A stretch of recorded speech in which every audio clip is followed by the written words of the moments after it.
All right, guys. Today we have a special guest in the house. My brother from another mother. You guys might know him from Chinatown Gang Stories or other platforms that cover crime.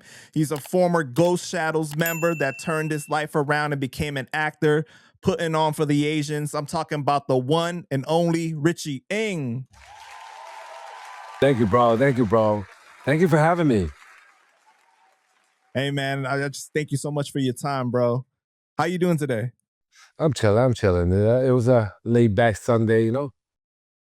I hear you, man. So let's start from the beginning. Which part of China are your parents from? From the eastern part in Guangzhou. Oh, okay. And they immigrated to the country, right? And what year?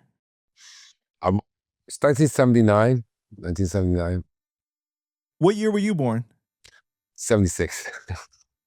Oh, 76. Yeah, I just heard. But so you were born in China? No, I was born in Hong Kong. Oh, okay. Got you. Okay. Yeah. And how many siblings did you grow up with? Just my little brother. Just your little brother? Okay. Yeah, he was born in 79. Like, back then, they didn't have all these regulations and stuff like that. My mom was pregnant in her fucking second trimester on a plane, like, or third trimester. Nowadays, after the first trimester, they won't even let you on a plane no more. Right. Because it's dangerous to the fetus and stuff like that. But then again, I grew up in the era where there was no car seats. I don't even know what a car seat is. I know, it's crazy. Like these days, like people stay in the car seat, like they have like the booster one after that. After the car seat is the booster seat. Bro, I was sitting in the back of a station wagon laid out like it was a bed. You know what I'm saying? Right. Different era. So what did your parents do for work? Oh, they retired. No, I meant when they came to the country, what did they do for work? Well, you know, they went the prototypical Asian immigrant route. My dad worked in a restaurant as a waiter, and my mom was a seamstress in a sweatshop. Oh, wow. Okay. And they worked a lot, right? They were working like 6-7 days a week. Yes. 6. My mom's worked 6 days a week, but my pops worked like 7 days a week. That's crazy, man. But back then, it was not unique. It was not unique. Right. Very common. Everybody was doing that. Everybody was doing that. All immigrants was doing that. Yeah. How would you describe the dynamic of your household? Like, was it very traditional Chinese, or like, how would you describe it? Yeah, it was pretty traditional Chinese. You know, we had the statues of the gods and goddesses that they prayed to and light incenses for and stuff. It was a pretty traditional Chinese family. So your family was Buddhist growing up? Yeah, I think so. Got you. Okay. And were you guys like really close to your parents, or how was that relationship like with your parents? Well, close. It's hard to get close when, I mean, I was a latchkey child, you know? I had my own key since the first grade. I had my own key because I used to have to come home from school myself and take care of my brother and walk him home or whatever, you know? Because me and my brothers were like 3 years apart, I think. 3 years apart. So when I was in second grade, I was responsible for walking home with him because he was in kindergarten at the time. That's crazy, right? Before we get into all the gang stuff, but like, how would you describe yourself as a kid? Like, were you really into school, sports, music? And I was into sports. I was into hanging out, you know. I wanted to be, you know, back then, after we moved out of Chinatown, we moved to Brooklyn. And back then in Brooklyn, it was not a big Asian community like it is now. Before, it was strictly non-Asians. That's why we moved out of Chinatown. My parents were trying to get me away from the Chinatown gangsters, so we moved to Brooklyn. So in Brooklyn, you know, you're gonna try to adapt and be who you're around. So I grew up around black dudes and Spanish dudes and stuff like that. So, you know, it was pretty different. It was very different from coming from an area where everybody was Chinese to an area where nobody was Chinese, you know? Right. Were you like really quiet as a kid, or like you were really like loud and like Loud. Yeah, rude, So you were saying that obnoxious. you hung out with a lot of Latinos and blacks, right? So is that like Yeah. where that whole swag comes from? Because like you don't like come across as like a regular Asian guy. Like, you know, you got like this kind of like demeanor about you. No, I really don't know the swag that you're talking about because I'm just myself. Like I don't see it. Like dudes be Right. telling me, yo, your accent is crazy or your voice is mad deep. Like I don't hear it. Like even when I see myself on screen or I see myself on camera, I don't hear what other people hear. Like when I hear myself talk, it seems like it's like a normal pitch. But people have told me that I sound like a bear sometimes, or like my voice is like mad deep. Oh, you know what? When I was locked up and dudes can't see who I am, and we yell at each other, like we talk to each other behind the gate. When I come out my cell, they'd be like, "Damn, bro, I thought you was like 7'9". Yo, you like 5'0". Like your voice don't match your body. I was like, so I don't hear it though. Right, right. So Yeah, you're first generation growing up in Chinatown initially, then you moved to Brooklyn, right? Because of the excessive yeah, amount of gangs and everything. It's yeah. crazy because like your parents kind of essentially did what Mike Moy's parents did because he lived in Chinatown and then they moved to Brooklyn too. Yeah, yeah. Just to get away from the Chinatown gangs, because in the early '80s and the mid '80s, it was rampant. Like every day, somebody was getting clapped. Like it wasn't. It was a normal thing. It was a normal thing to like. I don't want to reiterate other stories, but people was getting shot left and right every day. You know, it wasn't. It was uncommon to hear nobody got shot. It was uncommon to not hear gunshots during that era. You know, and not just from the Asians, not just from the Asians, because Smith Projects is right next to Chinatown, and you could hear them busting their gun every night over there. So it wasn't just Asian gangs. Everybody was busting their gun back then. When would you say was the first time that you saw something very violent as a child? First time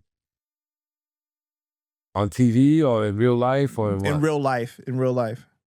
In real life, I mean, very young, because I used to live in the hood. You know what I'm saying? So I used to see dudes get stomped out for coming to the wrong PJs or whatever. You know, so seen that at a young age, like beat downs, getting jumped in, because we had a little crew back then in the hood, not the Chinese gangs, like little kids. We was like in second, third, fourth grade, and we used to all hang out together, and we used to idolize gangsters, and we used to call ourselves MMC, like mini mafia crew. There's like back when I was in the fourth grade, third grade in Brooklyn, and everybody was in it. But did the first time that you saw something like really violent, did it shock you or like how did you think that impacted you? It didn't really shock me because you turn on the TV, the movies they show people getting shot. You turn on a TV show, a crime drama, a Law and Order. They recreated a crime, somebody's getting shot. You turn on the newspaper, you watch the news, people are getting shot, people are getting killed, and you grow numb to it. It's nothing, you know. Mhm. If it don't Right. happen, you're like, oh shit, what's going on today? It becomes normalized to you. It gets normalized. Yeah, we don't look at it like it don't catch your eye. If I'm talking to you right now and on the news talks about three people getting shot at a roller skating rink, I'm gonna turn and look. It's damn that. But back in the days, if I heard that, it's like white noise, background music. Like you don't even hear it because it's so normalized. Wait, but as a kid though, weren't you like into like performing too? Like you like to like sing songs and stuff, like rap along with Uh, other people's songs, like at 5 or 6 years old, like you were into that too? I mean, I wanted not 5 or 6, probably like 7 or 8. Like I used to lip sync before Milli Vanilli started lip syncing. I was lip syncing. Like I put on the music. I lip sync Chinese songs that I don't understand. I lip sync English songs, Spanish songs, whatever. But that was as a kid. I never thought I would like chase a career in the entertainment industry. It was just like I guess I was an Wait, attention you didn't whore. know you were gonna be a star? I'm not a star. So don't say I'm a star. I mean, I'm trying to be, but I never thought I was gonna pursue the acting career. Right. Now because I didn't think I was gonna live that long to reach it, having to have a career or worry about a job. Or what you gonna be when you grow up? I don't know, in jail and in the ground, whatever. And we didn't care back then. We Mhm. didn't think oh shit, I should stay in school because one day I might want to work. I never had that ambition. So you didn't do like what the stereotypical like what they say like Asian kids are doing, like they're so focused on school and everything because their parents are like really coming down on them to do well. Oh no, I was that kid that was getting pressured, but I But was you didn't also live up to it. I didn't live up to it. I didn't live up to it. I mean, I wasn't stupid, but I was like maybe above average, but I wasn't like top of the class because I barely showed up to class. I was chilling with my MMC crew in the playground. So no, I never was like pursued it academically. You think that the lack of supervision and just like all the freedom was what like kind of like enticed you to pursue something else instead of like focusing on school? Hell yeah, definitely, for sure, for sure, sure. Like I don't know how to explain it, but looking cool and acting cool I felt like was more important to me than getting straight A's, you know? And to act cool in school, you have to be disruptive. You have to like not show up, be the cool kid that never shows up to class, don't carry a school bag and shit like that. Cut classes all the time. I wanted to be that cool kid. I didn't want to be go if I could turn back the clock, I want to be the fucking kid that was at the top of the class and having every school try to make them go to their college and shit, you know what I'm saying? But yeah. Right. So you ran away from home at 10 to join a gang, right? Yeah, yeah, more or less, yeah. Why did you why did you choose to run away at that age? Oh my God, it's crazy because back then, like I won't say physical abuse, but you know, when a parent put hands on kids back then, it was acceptable. You know, it was even encouraged. You know, so I had this compass, right? It was a compass that you make circles with. I think I was in the sixth grade. I was in the sixth grade. So I broke the compass off, the point off, and I jammed it into the back of a pen to act like it was a knife, and I started scaring my other classmates with it, like pretend, yo, look, I got a knife, I got a knife. And somebody told the principal on me, and they came and they grabbed me to the principal's office, and they found the makeshift knife on me, and I got suspended like a few times already for fighting. So they said this was a nail in the coffin. You're getting expelled this time. It's going to be a superintendent hearing before we even allow you back into the school. And the last time I got in trouble, and my dad came to pick me up from school, he had to leave work to come pick me up. So he smacked the shit out of me in front of the principal, and the principal like smiled like it was normal, and it was normal back then. It was normal, That's crazy. yeah, and it was normal. But this time, my dad couldn't get away from work because I guess it was busy. So he had to ask one of their friends, to ask one of the neighbors to come pick me up from school because they wouldn't allow me to be in the school no more because of the makeshift weapon. So one of my dad's friends or neighbors picked me up, took me home, and I said, you know what? I know I'm gonna get my ass kicked when he comes home. So fuck that, I'm out, and I bounced. So So I you ran away weren't from ready home. for the ass whooping, so you decided to Uh, escape. because this was the final. I knew this was. If the school said this is the final straw, we're not suspending you no more. We're expelling you. I know how focused they was on being academically great and stuff like that. I said, oh no, I might lose a leg behind this shit. You know what I'm saying? So I'm gone. You know, So where do you a go kid's mind. first? I called up some of the guys I used to hang out with that knew like real gang members. You know what I'm saying? So I called him. There was no cell phones back in the days. So you call another friend, and they have to call him and beat this dude. And next thing you know, 45 minutes later, they was like, "Nah, you good, you good. We're gonna come get you." And I went So when you ran away, you never really came back, but they snatched you up a couple times. Like they found you on like the a few times. They found me hanging right, out in threw the you in the park. car. Yeah, yeah, yeah. They found me laid out drunk in a park bench before, you know, like or high out of my mind walking the street. Like they caught me mad times, you know. It's not like they didn't try. They damn sure did try. Hmm. So you got caught in the allure of the gangs because they were the ones with the money, the girls, and just kind of like Money, that girls. lifestyle, right? Yeah. I was more drawn to the lifestyle than I was to the actual meaning of what a gang is supposed to be, what it meant. You know what I'm saying? And when you were younger, like you got like picked on a little bit, but you saw like the gangsters, they didn't get bullied, nobody messed with them, so that was like part of it too, right? That part added to it. That part contributed it, you know. I mean, no matter how many times you fight back, you're still getting picked on, you know? So, you know, I said, nah, yeah. You were in multiple crews. You were with BTK first, right? Yep, yep. And this is what 1986 around there. Around 87, 86, yeah, yeah.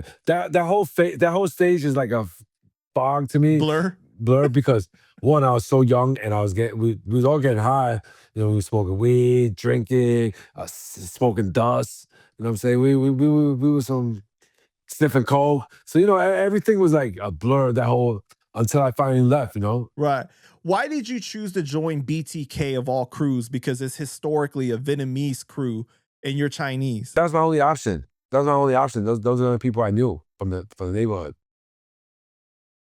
So you didn't know any Chinese people from the No, neighborhood at that time? no, they was Chinese. They was Chinese too, but Oh, okay. but the bosses, the underbosses, they was all Vietnamese that spoke Chinese, and they have a lot of other members that spoke Chinese and Vietnamese. But when shit get heated or whatever, you automatically resume to your native language, which was Vietnamese. So I was a little confused at times when orders was given and stuff was told to do, But I was in it for the fun, for getting high with them. How long were you with BTK for? Probably like 2-3 years, maybe. Probably like 2-3 years. Your Dilo was Amigo, right? No. He was all out Dilos. I was Oh, not up okay. there. I wasn't. Only the underbosses of each crew, Amigo is directly above them. Like I was, like I keep it real. I was so young. I was just a soldier. I was just a pawn. Mhm. I wasn't on the back row. I wasn't like calling shots or whatever. Were you still with the gang when he got killed? Yeah. Yeah. Do you remember like what that time period was like when the news like came of what happened to him? I want to say this was like, I don't even remember. It was either It was 89 1990. or 90. Yeah, it was around there. It was around that time. It was around that time I left.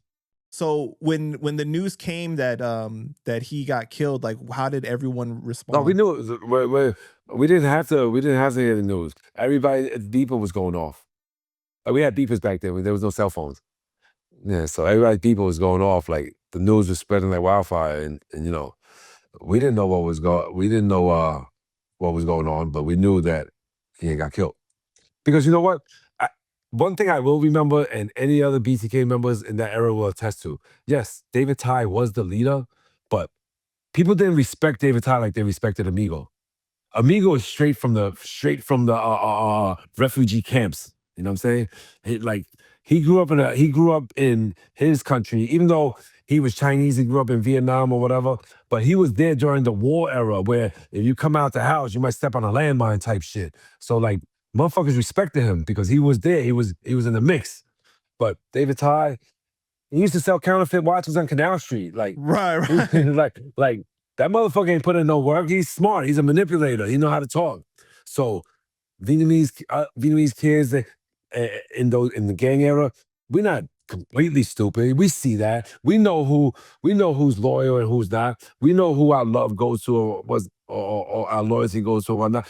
I'm pretty sure if it was David Ty that got killed and not Amigo.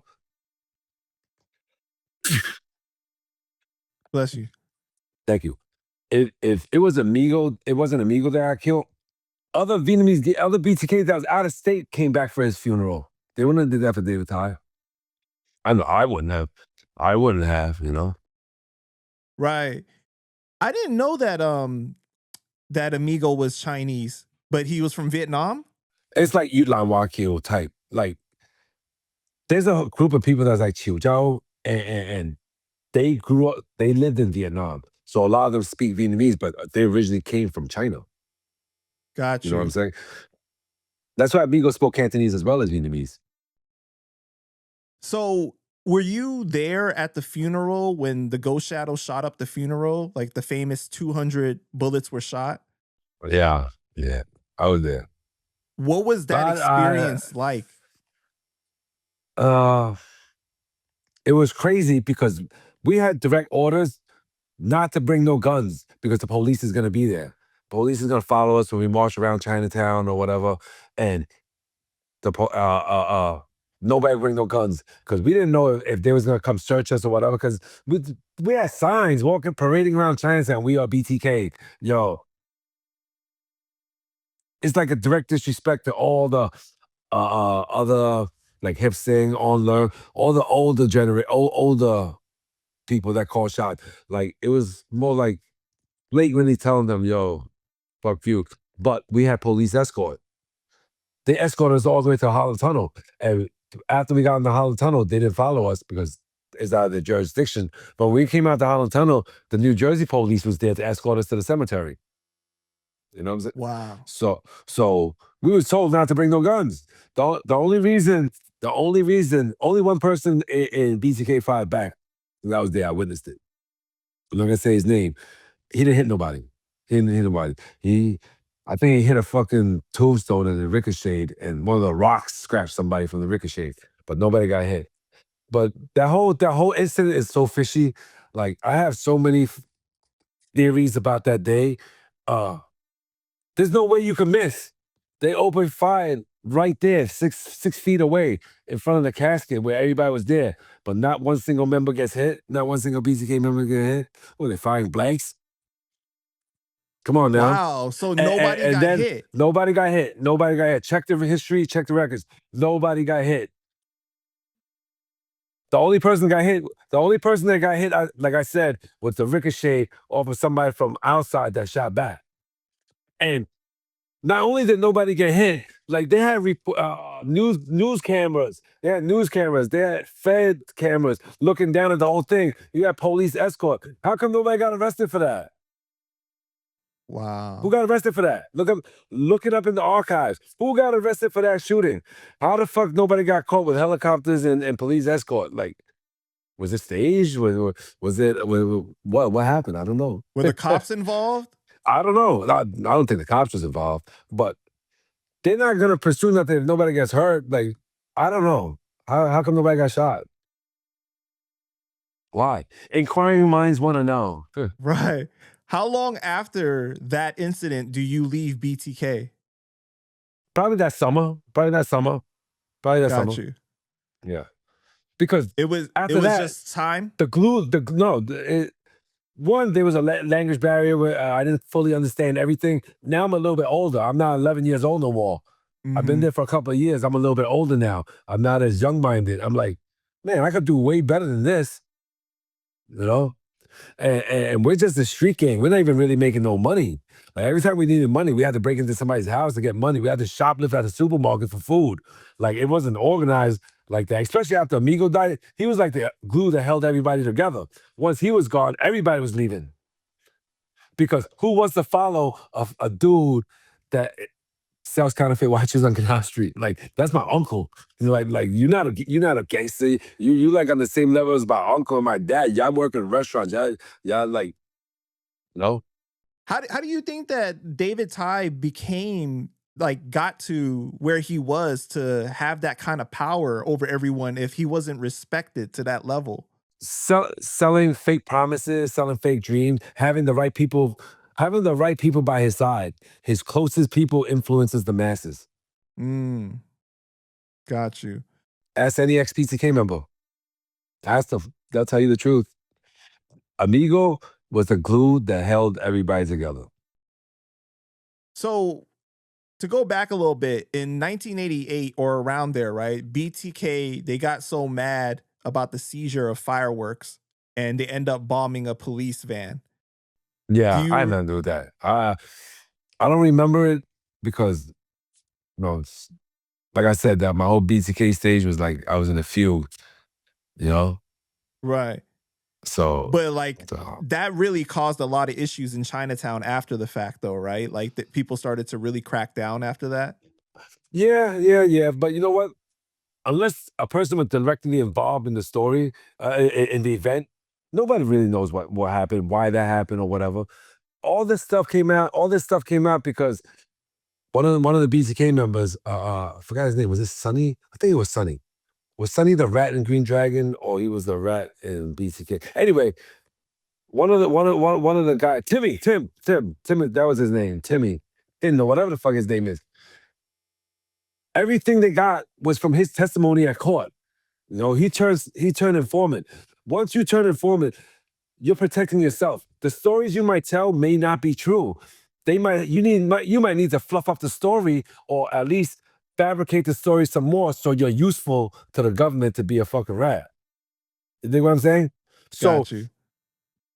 whatever you read in the book, some may be true, some may not be true. Whatever you see in the movie, some may be true or some may not be true. You're getting all this testimony from somebody that was trying to save their own ass from going to prison. So, how much validity can you put in these books and stories? How many? Like Peter's book, Peter's book is completely different. He wrote it after he did his time. So he didn't have to worry about putting the truth out there. But for somebody that wrote a book or told a book or told somebody to write a book based on their court testimonies, they only say telling these stories to save their own ass. So, I don't put too much validity in those books unless it was somebody that was there or whatever. And they could like say, oh, this is exactly why it happened. Yeah, we bombed this police van because of this. And I was involved in it. Then I could take validity to it. Whatever story that Tins gave the DA or gave the author of that book, I can't put too much validity in it. I can't trust somebody that would be a rat, Mhm. you know? So when you started experimenting with substances at such a young age, like 11 years old, right? Yeah. Why did you choose to? I mean, like at that age, it's like kind of wild. I mean, like weed, one thing, but like to like the level of dust and like and coke and stuff like that. Like, what enticed you about that? Oh, if you ever did those drugs, you'll know it makes you feel good. But no, that's not. Everybody was doing it. You succumb to peer pressure. Like the same gang member you sleeping on the mattress on the floor next to that you both would give your own life to protect. If he's smoking dust and you go, yeah, you're gonna smoke it too. Birds of a feather flock together. You're not gonna have too many designated drivers in the crew at that age anyway. How do you think that impacted your judgment and development and decision making at that time? Oh, it impacted it a lot. It impacted a lot. It made me see things through a different lens. Like my vision was clouded. I what I thought I witnessed as reality was actually not a reality. I thought I was gonna get gangbang for the rest of my life, and I loved it. You know, I didn't have no sex. I didn't know the difference between right or wrong. Not right, not so much right or wrong. Like I didn't give no value to life, human life. Because you see in the movies, John Wayne killed like 50 Native Americans and he's a hero in the movie. Like this is the stuff that you grow up with. You watch these gangster movies and you see Scarface shooting up the whole crowd. How many people did Scarface kill? Right, right. In the movie. So you grow up with these images, and the people that are supposed to protect you, your big brothers, they prey on that. They use that to manipulate you. They show you these movies. Yo, look how cool that guy is. Yo, he just shot like 20 dudes. I mean, let's do the statistics. How many people you think died after Menace to Society came out? Old Dog was a motherfucking man. I was locked up when that movie came out, and I wanted to be Old Dog, and I'm not even black. You know what I'm saying? So the power to influence minds is crazy. The images or whatever, So you're being fed this in the apartment. In the apartment, the TV is on, but always about gangster movies or whatever. It's all part of the psychological grooming to make you grow numb to human life. I Right, mean, and how you're important is it? very impressionable at that And age. at that age, you're very impressionable, Like, come on, every hero in the movie, you know? Definitely. So it gave you like a false sense of reality in a way. Yeah, yeah, yeah. You're drinking, you're high. Like I said, your brain is not even fully developed yet. And you over here introducing other shit to your brain to make your brain not see what it's supposed to see. It's just a recipe for disaster. How did you end up choosing to join the Flying Dragons? I had a friend there. I had a friend that was already there that I met in my travels. But you joined the fresh off the boat ones, not the American born Chinese ones, right? Yeah, yeah, yeah, yeah, yeah, yeah, yeah. And it was because your friend was a part of the FOB ones. That's why. Yeah, yeah. He was part of it. And, it looked like he was doing good, I used to see him all the time when we go out partying. And, we give each other a look. And then eventually we became friends and then when I said, yo, I'm tired of this shit. I'm tired of these BTK motherfuckers. He's like, oh, come with us. I bet. When you joined the Flying Dragons, you got some BTK members to go with you, though, right? Yeah, yeah. Like, you know, I'm not gonna say that I push the crowd, but I'm a likable person. I make friends or whatever, and you get close to people. And when I see like the grass is green on the other side, people I'm close with, I'm gonna tell them, yo, come on, man, let's check out the grass over there. Come on, come with me. You know. So yeah, I did. At that time, the BTK and Flying Dragons, they had issues, though, right? I BTK had issues with everybody. Right. That's why No. their thing was so short, right? Their reign Yeah. was so short. Yeah, yeah, yeah. I mean, if beef for BTK members, grab a number and get in line. Like so many.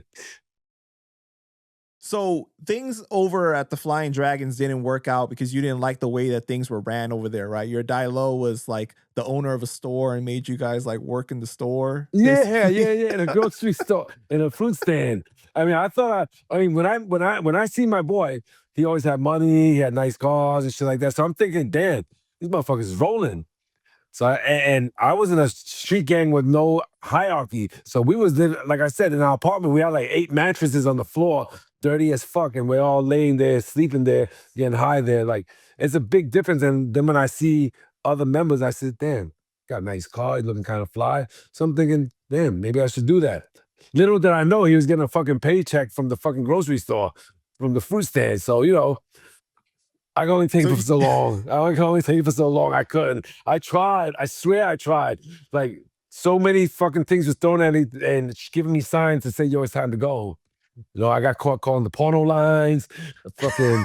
Then I try to cause a mutiny and be like, yo, come on, we're gonna start our own shit. I didn't say, yo, let's leave and go to the Ghost Shadows. I was like, yo, I'm gonna start my own shit. Come follow me. You know what I'm saying? And then he you told were on me. expecting more street action, and it was just Yeah, like yeah, this is just yeah. a job. I was expecting, yo, we're gonna walk around with guns. We're gonna go robbing motherfuckers. We're gonna go jacking motherfuckers up. But nah, I'm over there at the fucking fruit stand, cold as fuck, like this. Yo, $5, $5. If I get the fuck out of there, I didn't sign up for this, but I'll go the fuck home. Yo, no offense. I'm still friends with a lot of them. And no offense, no offense. I was young. That's how I felt. That's how I felt at the time. Right, So right. I was like, nah, I'm getting the fuck out. Like I see the comments, man, motherfuckers call me a hood hopper. Come on, you're gonna marry the first girl you ever dated? You gotta find yourself. You gotta find yourself. So you were trying to start your own crew, and you got Yeah. snitched on by one of the former BTK members that you Yeah, recruited. yeah, because he was straight. He spoke Chinese too, but he was straight up Vietnamese and white mix. He was a war baby, so he's already trying to like be accepted. So he thought ratting me out and sucking up to the boss is gonna make them like him even more because I was on the bring you over here. So he gave me up, and then they called me and asked me about this shit, and then I said, you know what, I think it's time to find a new home. And then What was their reaction though when you told them I'm leaving? what?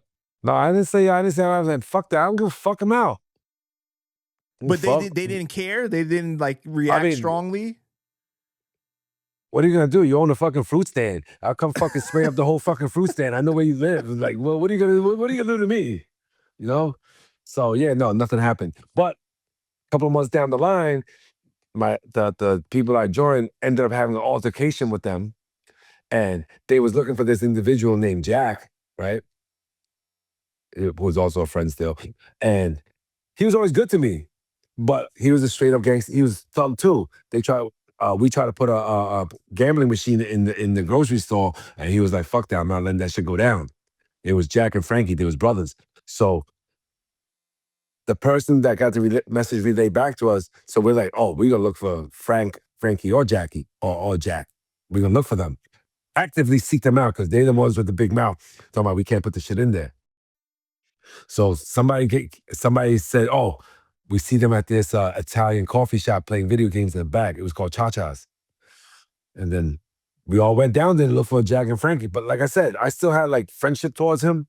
And Jack was there. Frankie wasn't there, but Jack was there. So my boy Peter, who got deported, he went in there and said, "Who the fuck is Jack? Who the fuck is Frankie?" Everybody's looking at each other, and I see George there playing video games. I said, "Oh, there's Jack right there." And I pointed at George. because he was the one that betrayed me, and they just fucking stomped the shit out of him. But then everybody, dudes that I still like, I told them, yo, go, leave. They left George there, and we stomped the shit out of him, like literally kicked all his teeth out and everything because they was looking for Wow. Jack, But hey, yeah, you sign up for this lifestyle, Right. I didn't wake up in the morning and say, hey, I want to get shot today. I signed up for this lifestyle. I got accepted. You signed up for this lifestyle. You got your teeth stomped out. You chose this. How did you choose to join the Ghost Shadows after the Flying Dragons? Because didn't that add like fuel to the beef that was already brewing between them? That you leaving Well, for one. well, I already created a little buzz around my name because I was a troublemaker. So I had another friend that was also in there, and he's been asking me for like since my BCK days, said, yo, why didn't you just come with us, man? Yo, boom. And I never did. I went to FD because I thought they was doing better. But little did I know, eventually I found my place with the guys that wanted me from the beginning. And a lot of things that people don't know about Ghost Shadows, there's two different branches. There's the Mott Street sect and there's the Bay Street sect. Mott Street sect is like the FOBs, the ones that don't really speak English, the ones that the people that are in control don't care about. My And they group didn't was get big. along, right? We always clashed because they always felt that the older people, the bosses, favored us more because my crew, Bay Street, we all spoke English. Everybody predominantly ABC, and everybody in that crew came from somewhere else. It was like the Mm. cream of the crop. Like they only recruit. It's rare that somebody first joined and become Bay Street back then. Like you had to join something else and then get recruited from somewhere else. Like everybody, there was mad XTO members in Bay Street, ex Flying Dragons, ex BTK, ex Mott Street Ghost Shadows, like ex Folk Chain. Like there's so many ex this in that crew because that crew was recruited by the people that knew, yo, we gotta get the best of the best or cream of the crop or whatever. Ones that speak English, ones that's not on crack. Because crack was it was during the crack era. A lot of gang members was also smoking crack. But my crew, nobody in my crew smoked crack. In Ghost Shadows, nobody smoked crack. Not Bay Street. Let me rephrase that. On Bay Street, nobody smoked crack. During that time, also the lifestyle of being a gang member was so common. Like if you're Chinese and you see another Chinese person, you assume like, "Hey, what gang are you from?" Right?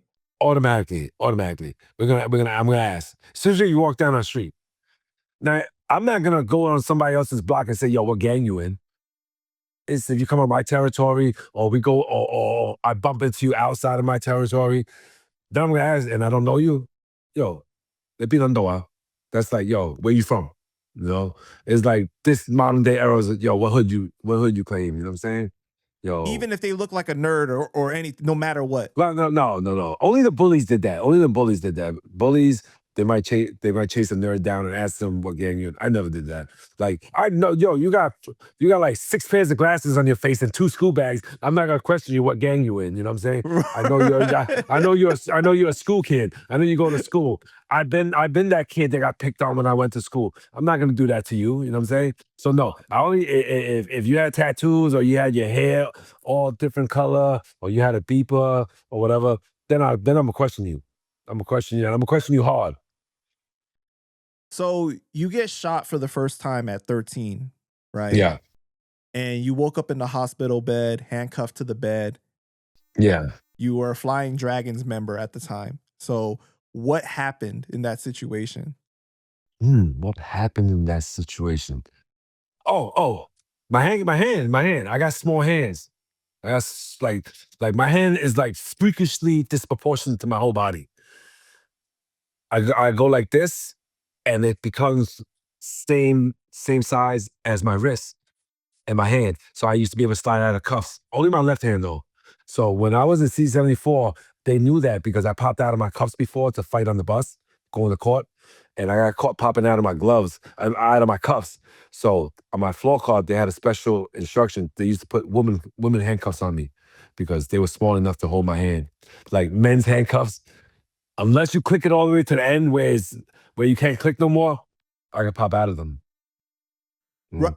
right, but like what happened with you getting shot though? Like, what was the incident like? Oh, I popped out. I popped out of the club to escape from the hospital when I was handcuffed to the bed. That's what you're asking me? Oh, why I got shot? Yeah, why you got shot? I don't know. I don't even know who shot me. I couldn't even ask them why I got shot. I just had like gangster looking hair, and you know, So you I were looked like just a like gangster. you were like, were you in a restaurant, like in the enemy I was in the territory? street. Like, No, I was in neutral territory. I was in front of Brooklyn Tech trying to pick up chicks. I had a vest on to make myself look bigger because I was a skinny kid. So that day I said, you know what? I'm gonna put this vest on so I can look stocky as fuck, and I'm gonna try to kick it to these girls at Brooklyn Tech because you know all bad boys want a smart girl. So I used to go to Brooklyn Tech to try to vet myself some chicks. So thank God I did that. I got shot and, you know, I got knocked out. Technically I got knocked out. When I got hit, the impact picked me up off my feet. I fell on the ground. I couldn't catch my breath. So I tried to fire back. That shit dislocated my shoulder when I fucking pulled the trigger because I was already like half in shock. So when they came and got me, I was like, when the police came and the ambulance came, I was already like caught, you know, where did you get shot? right here. Right, hit me right here. It was 2 bullets in the vest, and it fractured all 3 ribs here. Oh, did it penetrate though, past the No, vest? no. Oh, okay, got you. The impact cracked 3 ribs and collapsed my lung. Wow.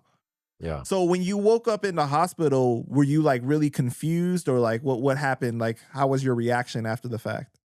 After the fact, I don't know if I was confused, but I had all these tubes connected to me, you know what I'm saying? But I didn't leave the same day I woke up. Of course not. I was there for like, I want to say like 13, 14 days before I booked from the hospital. And did your parents come to visit you in the hospital? Did they know about it? Yeah, they came. And at that time, you just being 13 years old and getting shot, did it cross your mind like, hey, I want revenge, or hey, should I change my life, or anything like that? No. I was walking out with my chest popped out like I was the motherfucking man. Yeah, motherfucker, y'all can't kill me. I mean, I can't die. You know what I'm saying? So as tough as I was before that, like it just boosted my ego even higher. Like, yo, I can't die. Like, what the hell? You know? So So that added to your reputation.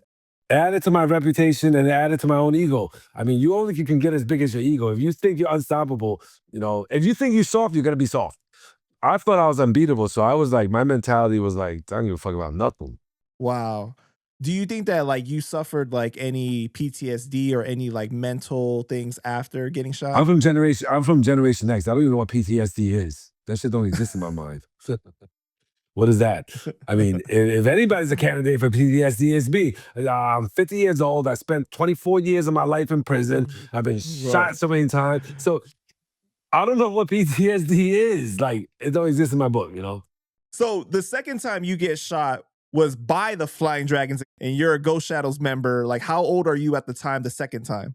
I think I was like 15, 14. 14. I think it was 14.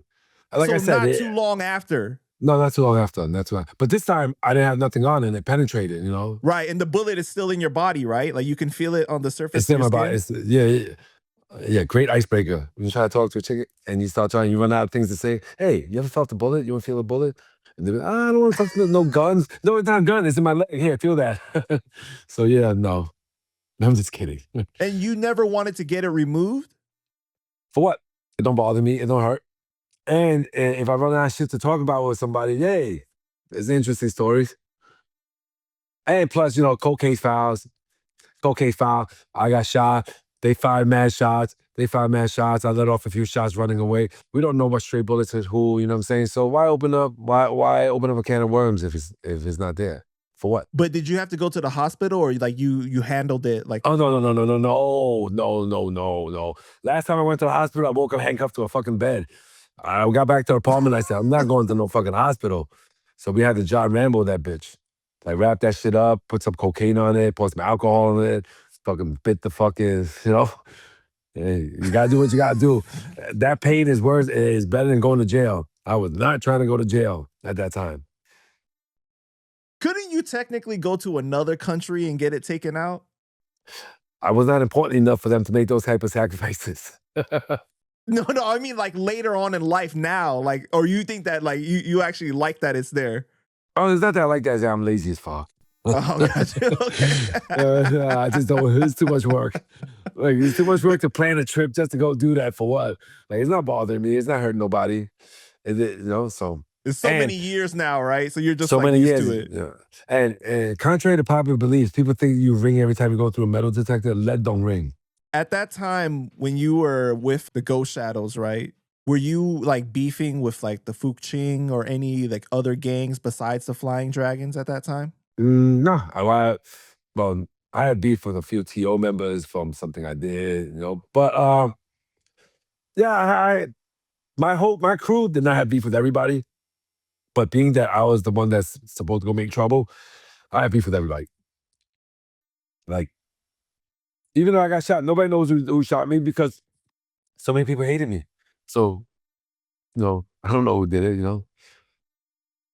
It could Would be you say anybody. that it's safe to say that at that time you almost like there was like a price on your head because of your reputation?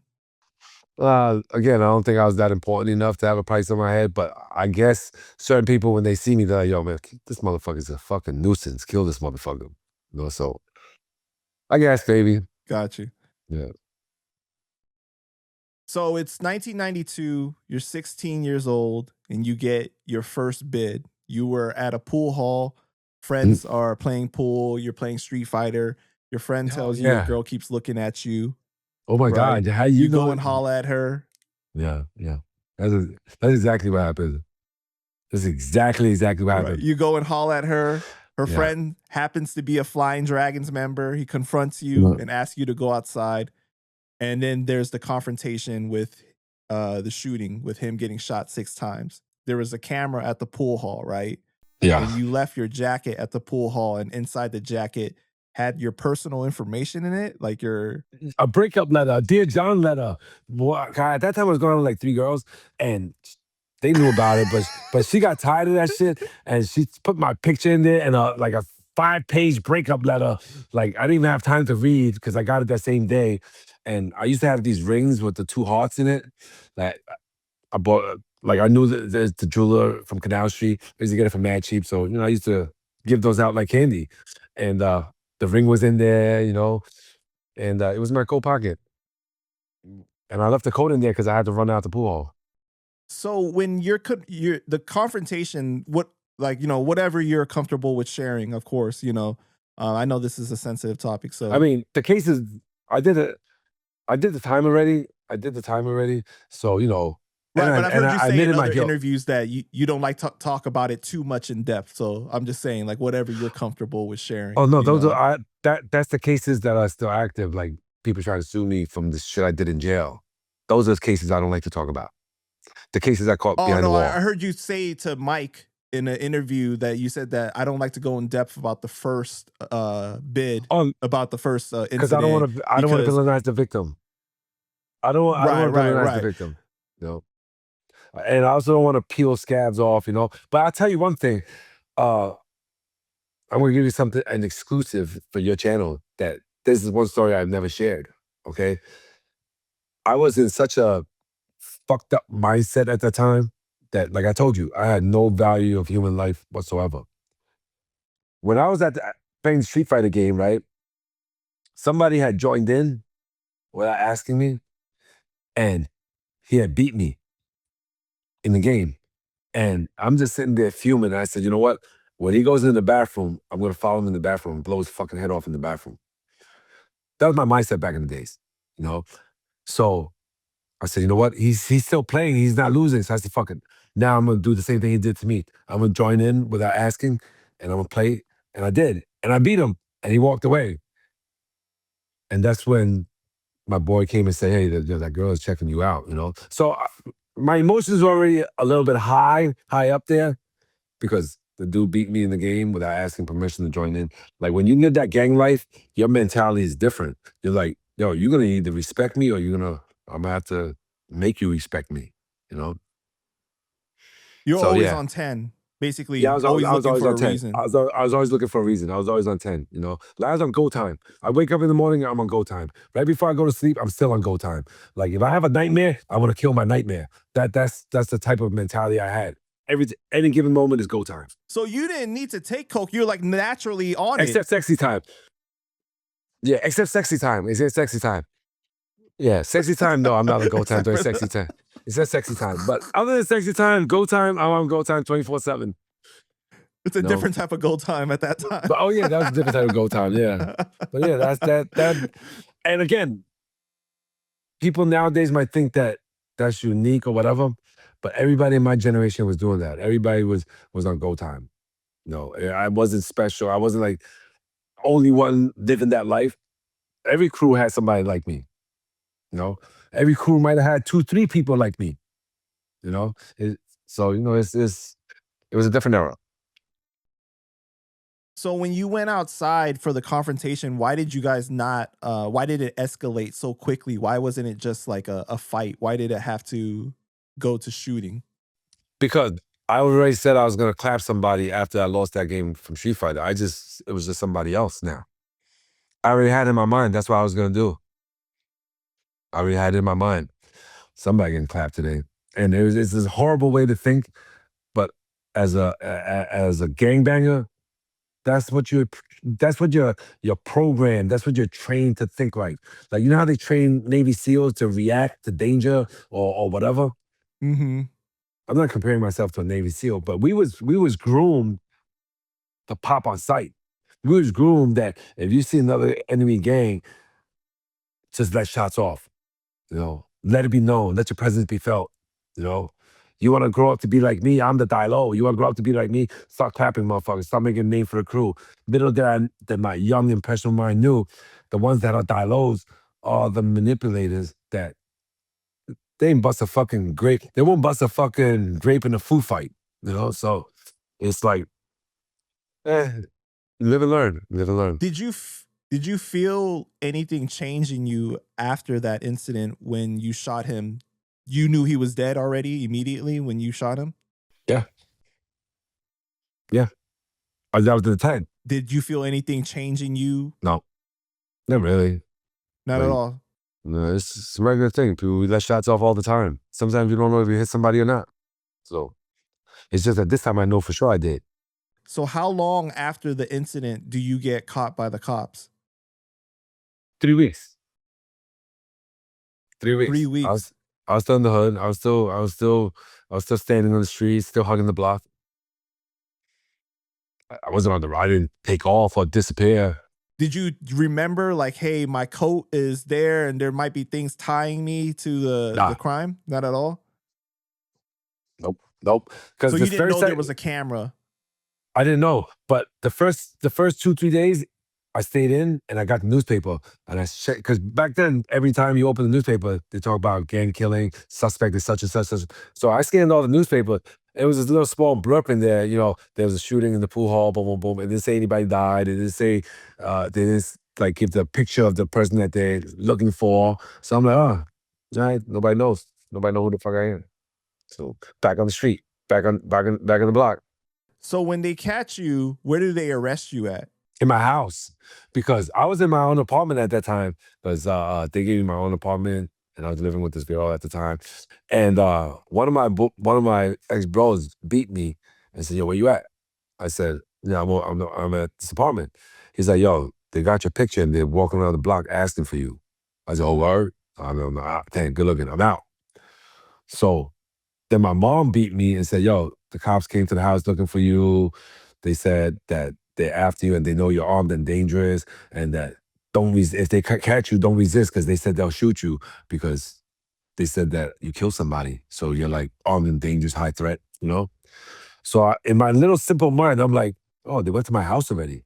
They ain't going back there." So I called a cab and I went back to my house, and I went into the back and I stayed there for a couple of days, plotting on what I was going to do. Now I'm ready to dip because now you got my picture and you're looking all over for me, and you came to my house looking for me. Now I'm ready to dip. I'm thinking, motherfuckers get fucking smuggled from China to America all the time. It shouldn't be hard to smuggle me to China. You know, I just go on the return trip. That's what my mind was thinking. But little did I know, Right. they found out I was back in my house and they came and surrounded I lived on a dead end street at the time. So they had like snipers on the roof across the street. They had like people all over the place. And they came and they knocked on the door and they said, yo, we know he's in there. If we have to come in here or whatever, and we think he's armed, we might shoot him and he might die. So they tricked my parents into opening the door up for them. I was already hiding in the basement. So I didn't hear all this. Because later on, I asked my dad, why you let them in? Like, and then he told me, he says, I didn't want you to die. They said they was going to kill you because they know you're armed and dangerous. And I was like, but I'm not. I didn't bring no guns here because I know, you know. But anyway, that's how I got caught. So what was the trial like? Like, how long did the trial last for? Oh, I didn't go to trial. I was in Rikers Island for like from October 17th, 1992 to like February 10th, 1994. I was in Rikers Island going back and forth to court. And eventually they gave me a plea bargain and I took it. So what was that time period like? Like, what are you thinking when you're going to Rikers Island at 16 years old? It's just another, it's street gang was like undergraduate school. Rikers Island is graduate school. I go up north, it's like I'm getting a doctorate degree. It steps to this shit, you know what I'm saying? So for me, in my mindset, I want to be a gangbanger forever. I want to bang for the rest of my life. So going to jail is just another notch in my belt. You know, it's nothing. Plus, I was so young. I didn't know what I was missing. I didn't care about that. So what? You say, well, what are you really taking away from me except girls? You know what I'm saying? I was 16 years old. But I don't care. I wasn't expecting to live past 20 anyway. 20 was my over and under. Right.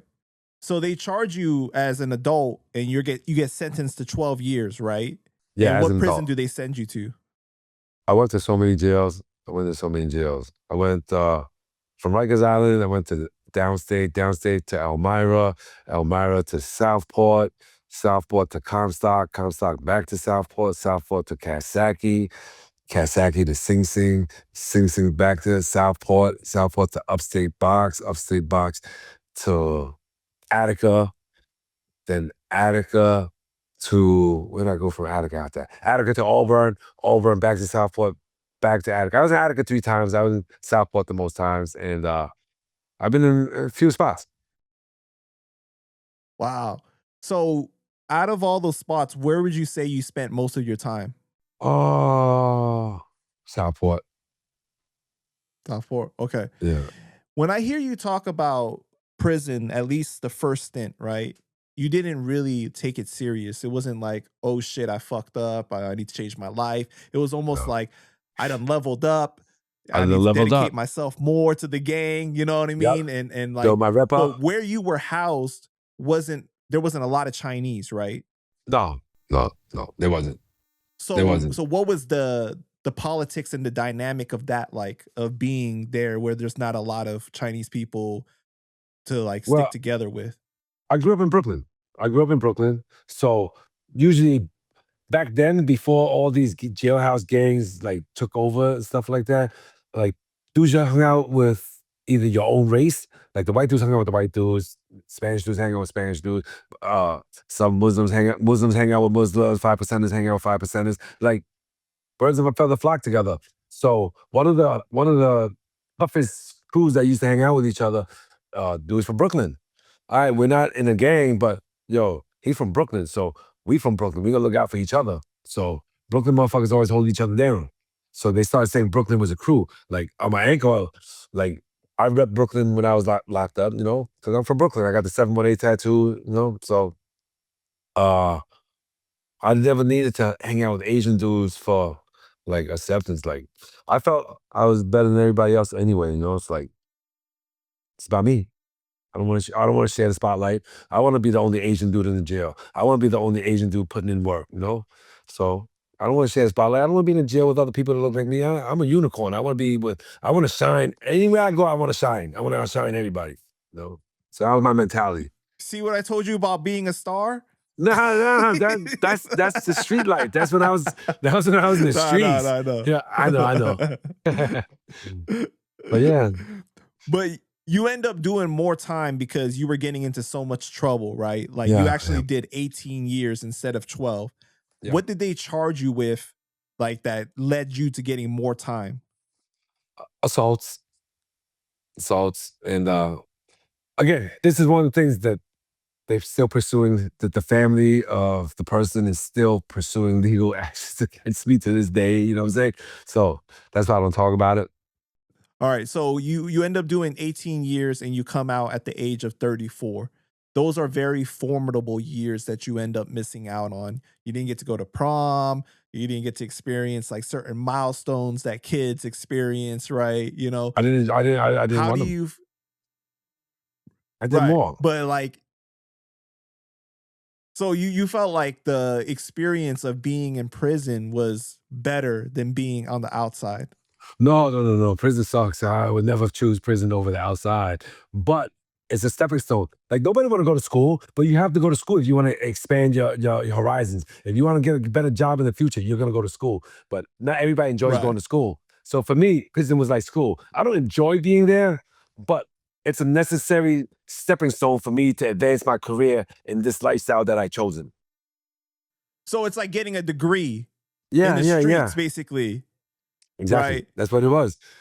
That's why, like, back then I was prone to violence. So in there, you can be as violent as you want, you know. So you can do what you like to do. You like to hurt people, you can hurt people in there, you know. So it's like a wild, wild west with COs watching you. Right. Now, you've said in the past this is something you deeply regret, and if you could, you would take it back because this version of Richie knows people shouldn't be able to take other people's lives, right? But Yes. during that time, you was different. Yes. Now, you had been in gang life all your life and it was all you knew, but now you feel some regret when you think about it. Were Of those course. feelings something that progressed over time as you reflected, or was it like you instantly felt regret when you were locked up? No, I didn't. There was no instant regret because I was young minded. I was 16. So I was bragging about that shit. You know what I'm saying? Like, Mhm. murderers get the I most caught a respect in body. prison. I caught a body. Yeah. What you in here for? I caught a body. What? What you in here for? You know? Fuck you asking me what I'm in here for. I'm in for killing somebody. What you in here for? You know, that type of attitude, you know? So I could say that. I could say that because that's what I was in there for. You know, so yeah, it was like a rite of passage. It's a horrible mindset. It's a horrible mindset. But it was a part of right is a rite of passage for people that want to pursue the lifestyle I led. Right.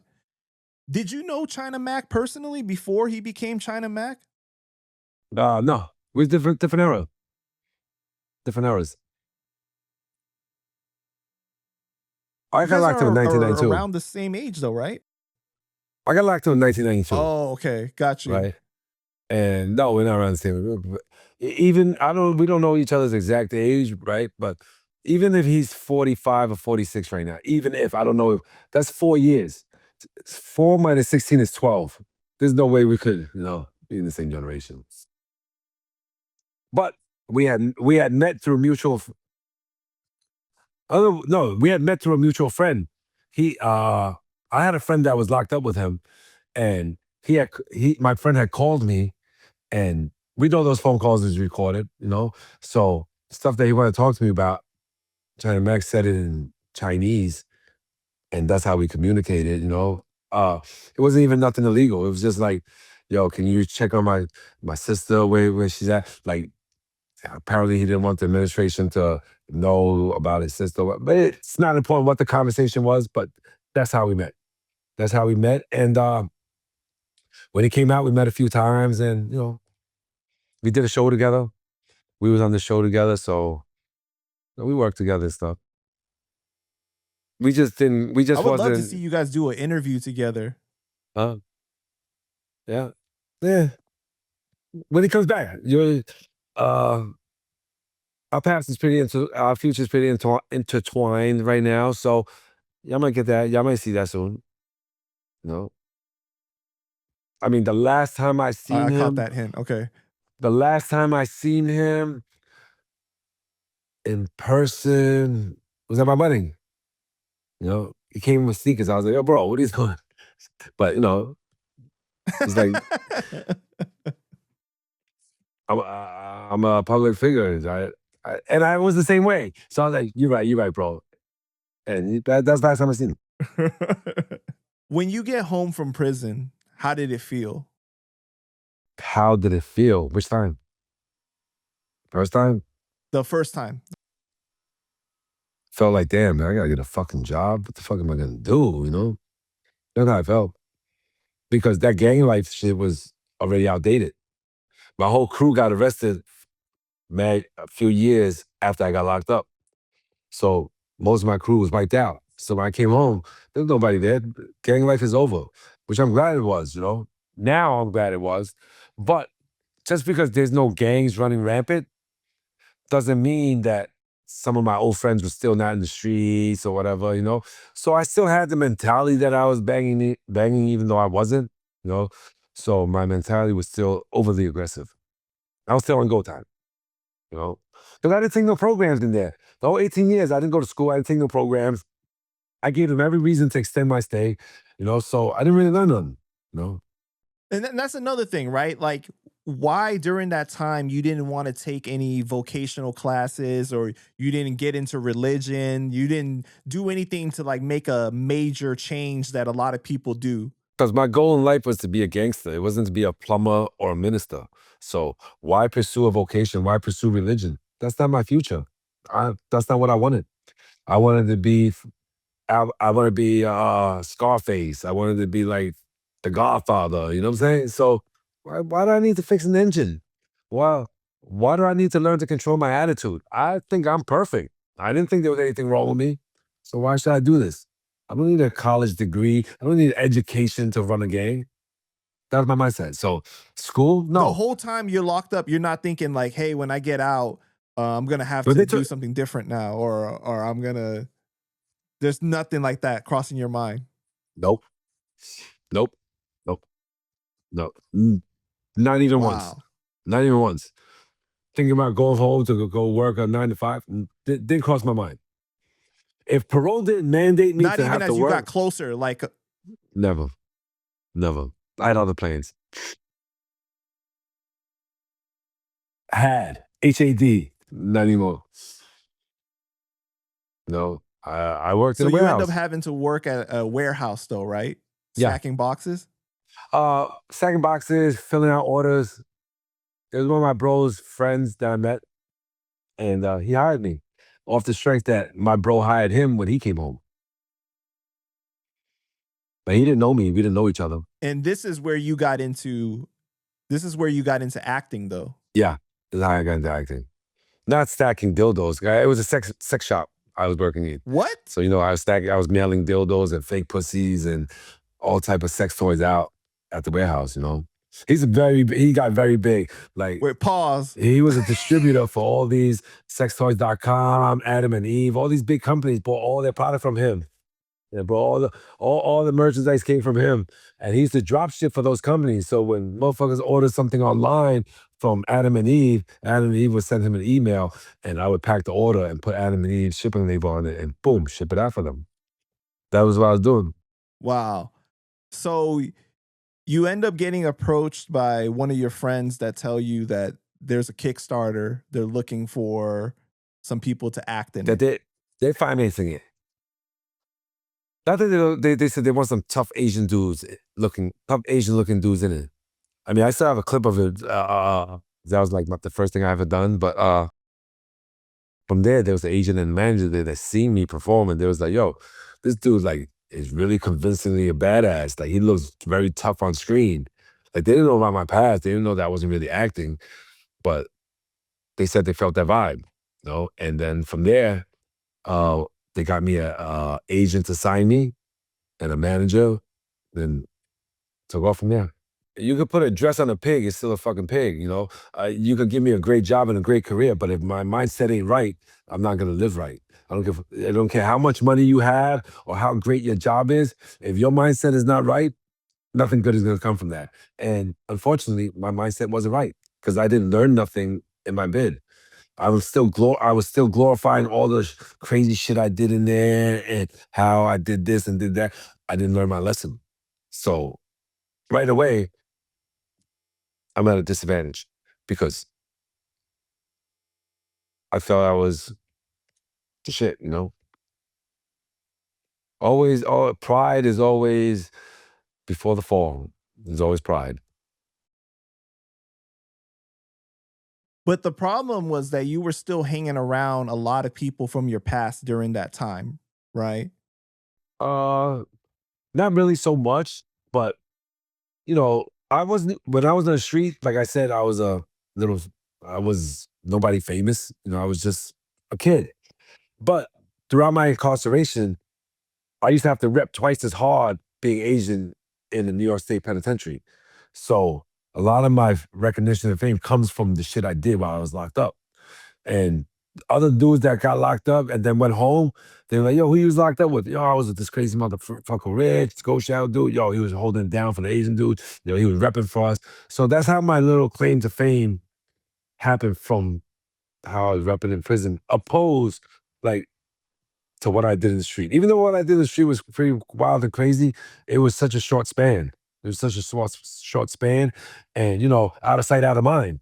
But when dudes start coming home from jail talking about, yo, I was locked up with this guy, and yo, so that's how. So when I came home, people that was or semi selling that lifestyle, that even though I didn't know them, gravitated towards me because of the stories they have heard from people that they looked up to. So you start acting, right? Mhm. So you start acting, and like, what is your first roles? Is it the Mysteries of Laura Yeah, yeah, for it was Mysteries of 2015? yeah, Mysteries of Laura. So you do 2 episodes for that, and then Yeah, you do 4 episodes for the streets, right? yeah, for the streets. The streets was a pure passion What project. was that experience like? Which one? The first experience? Yeah, the first experience, just in general, just now being an actor and everything. Like how are you feeling? Oh, it felt great. Like they called me in for wardrobe to measure my size, and I had my own dressing room at Silver Cup Studios. It was a different. It was like totally different from a life that it was nothing like what I expected. You know? Hmm. And then being able to work around like people I see on TV, you know, it was good. It was a very good experience. But like, were you like nervous or anything like that? Because this is a different field for you now. Like, this is something you haven't done before. Not really. Not really, because they just told me to be myself. Like all my roles, like they're not gonna ask me to be a lawyer or a doctor or somebody's kind, gentle uncle, you know? Like I always get casted in the same type of roles, which is nothing wrong with that. The only thing worse than being typecasted is not getting casted at all, you know? So I don't care. Keep casting me as the bad guy. I don't care. You know? So you were almost like playing yourself on on the screen, basically. Well, well, I had to tone it down a little bit. I had to tone it down a little bit. Because it's the unadulterated version is not fit for TV. Right, right, right. So during this time, the acting thing is going and everything. And how is your personal life going during this time? It's going great. It was going great at the time during the acting phase. Yeah, This is when you start to settle down, right? When you start to you had your ex fiance, and you started to have kids, or yeah, yeah. No, I didn't really settle down, but you know, uh, I was beginning to. I was in the process of, but I haven't fully. It wasn't fully like changed or whatever. That's why I caught my case. You know, like lost my temper. Lost my temper. That should never happen, but I lost my temper because I didn't change. okay, so 2016, you and your ex fiance, you guys were arguing outside of a steakhouse. This guy Yeah, comes walking by, and he has the nerve to walk in between you guys while you guys are talking, and he brushes up against her, basically. You're still fresh, almost like, still in the street mentality, still fresh out of prison almost, right? So it's like the disrespect is just insane. insane. It was. I mean, it's nothing in the bigger picture. It's really Even not. for someone that didn't go to prison, Yeah, right? Like, that's just yeah. disrespectful. It's disrespectful, and I felt disrespected, and I questioned him. I questioned him, and you know, the response was very racist. So you know, um, I punched him. So bro. when you confronted him, And he was he just drunk, but he was drunk. So maybe that's oh, he not was who he drunk. really is. He was drunk, Mhm. you know. So when people are drunk, they do things that they normally wouldn't do. You know, I was drunk as well. Maybe if I wasn't drunk, I might not have swung on him. Or maybe if he wasn't drunk, maybe he wouldn't have gestured the way he gestured, you know? And I took offense to that, you know? I've been dealing with Asian hate my whole life. So, you know, took offense to that and I hooked off. So when you confronted him and um he didn't say anything to you, he just gestured like with his eyes, the regular mocking of Asians basically. Yeah, yeah. The mocking of Asians. Yeah, yeah, yeah. I mean, he was slurring some shit about, why do y'all people take that shit home or some shit like that? Like, I mean, he has a valid point. We shouldn't be arguing in the streets. Like, whatever we have going on between us, save it for the house. I get it. I get it. He's not wrong. Right. He's not wrong for saying that. It's just the timing and delivery was not right. You only punch him one time and he falls down. Yeah, when I hit him, I hit him one time, and I knocked him out, and he fell down with nothing to stop him from falling, and he landed on his head. You know, if he was still awake, he couldn't break his fall. That was the main thing. He couldn't break his fall, and he hit his head and went to the hospital. He went to the hospital, and his brain started swelling up, and they had to open his skull up and remove part of his brain to save his life. Now you see why I don't like to villainize the victim. I don't want to Right. villainize the victim.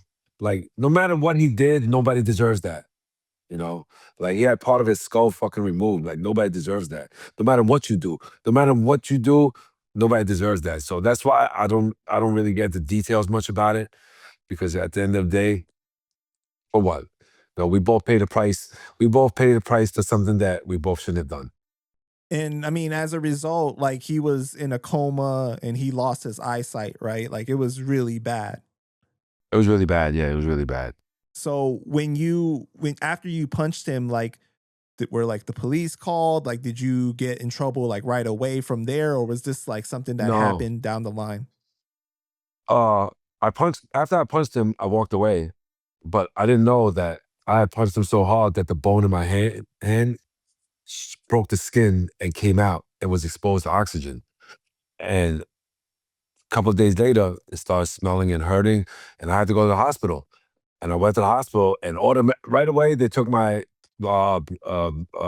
vitals and my temperature, admitted me into the hospital. They didn't let me back out. They said, "Oh, I think you have an infection in your hand, in your bone," and I got admitted to the hospital. And then a week or two later, there was a when I woke up, there was a cop sitting in the chair and asked me for a question and said, "We got to take you to, you don't have to go to central booking. We're going to take you straight to court from the hospital and we'll see what happens at court." They arrested me in the hospital, took me to central booking. And no, took me to the precinct. And from precinct, it took me straight to the judge, see a judge, because, you know, I was in a medical state. And then from seeing the judge, I went to Tombs. And from the Tombs, the medical didn't clear me going in, so they sent me to Bellevue Hospital. And Bellevue Hospital said, "Oh, you got a bone infection," and they put me in the prisoners ward upstairs on the top floor or something, awaiting surgery for my hand. So they had to scrape the infection off my bone. They said I had osteomyelitis, and then they put a PICC line straight into my heart to fight the infection. It was vancomycin. I almost lost my hand in my life with that punch, because human bones is not supposed to be exposed to the air. It has no protection against air. Like, the air has bacteria and microgens and airborne bacteria. The bone has no protection against that. So when I punched him and my bone broke the skin, it came out through my skin. It was exposed to the air. That's how I caught the infection. So they had to put a PICC line straight to my heart and inject vancomycin, the highest, the strongest antibiotic ever, straight to my heart for 2 months, in the hospital. Because I got bailed out while while I was in surgery. I got bailed out, so I was in the prison wing of the hospital at Bellevue before my surgery. When I woke up from my surgery, they sent me to a private room, because now I was back to being a civilian because I got bailed out. That just goes to show you something, man. Like, something as simple as a single punch can change your life because you weren't thinking like dude is gonna fall down and crack his head or like you're gonna break Nope, your hand or something like that at all, right? Like, I mean, never, never at the crossed my worst, mind. like you probably thought like And simple assault charge or something, like like not like something like they might lock me up if they lock me up. I might get community service. They might make me pick up garbage on the Bell Parkway. That was what I was thinking because now I know better. But before I'm thinking it's a punch in the face. Like people get punched in the face in jail all the time. I grew up in prison, so people get punched in the face all the time. So you don't think that it's as serious as it is. But now that I learned, anytime you put your hands on another individual, it's serious because the potential of damage, nobody knows. Anything can happen. Look what happened to me. Anything can happen. Something as no, not to belittle the situation, but something as simple as a punch in the face can alter your life forever. It altered his life forever, and it definitely altered my life forever as well. So I know nothing good could come from that. so you're fighting the case for 2 years and still doing movies Yeah, just during the time, yeah. right? I And actually did. during the time you do Circle. No, Circle was the promo that got me found. Got you. That was a Okay. Kickstarter that got me discovered. Yeah, I mean, if you look at IMDb, this shows that So you did Killerman and Snakehead after I got bailed out. after you got bailed out. You did Killerman and After I got Snakehead, bailed out. right?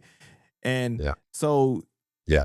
But even during this time though, you didn't know like the extent of his injury really. Like you knew that he I was did. hurt, I but did. like you I didn't did. know like like dude like is like in a wheelchair and he lost his sight and stuff like that, I right? didn't know.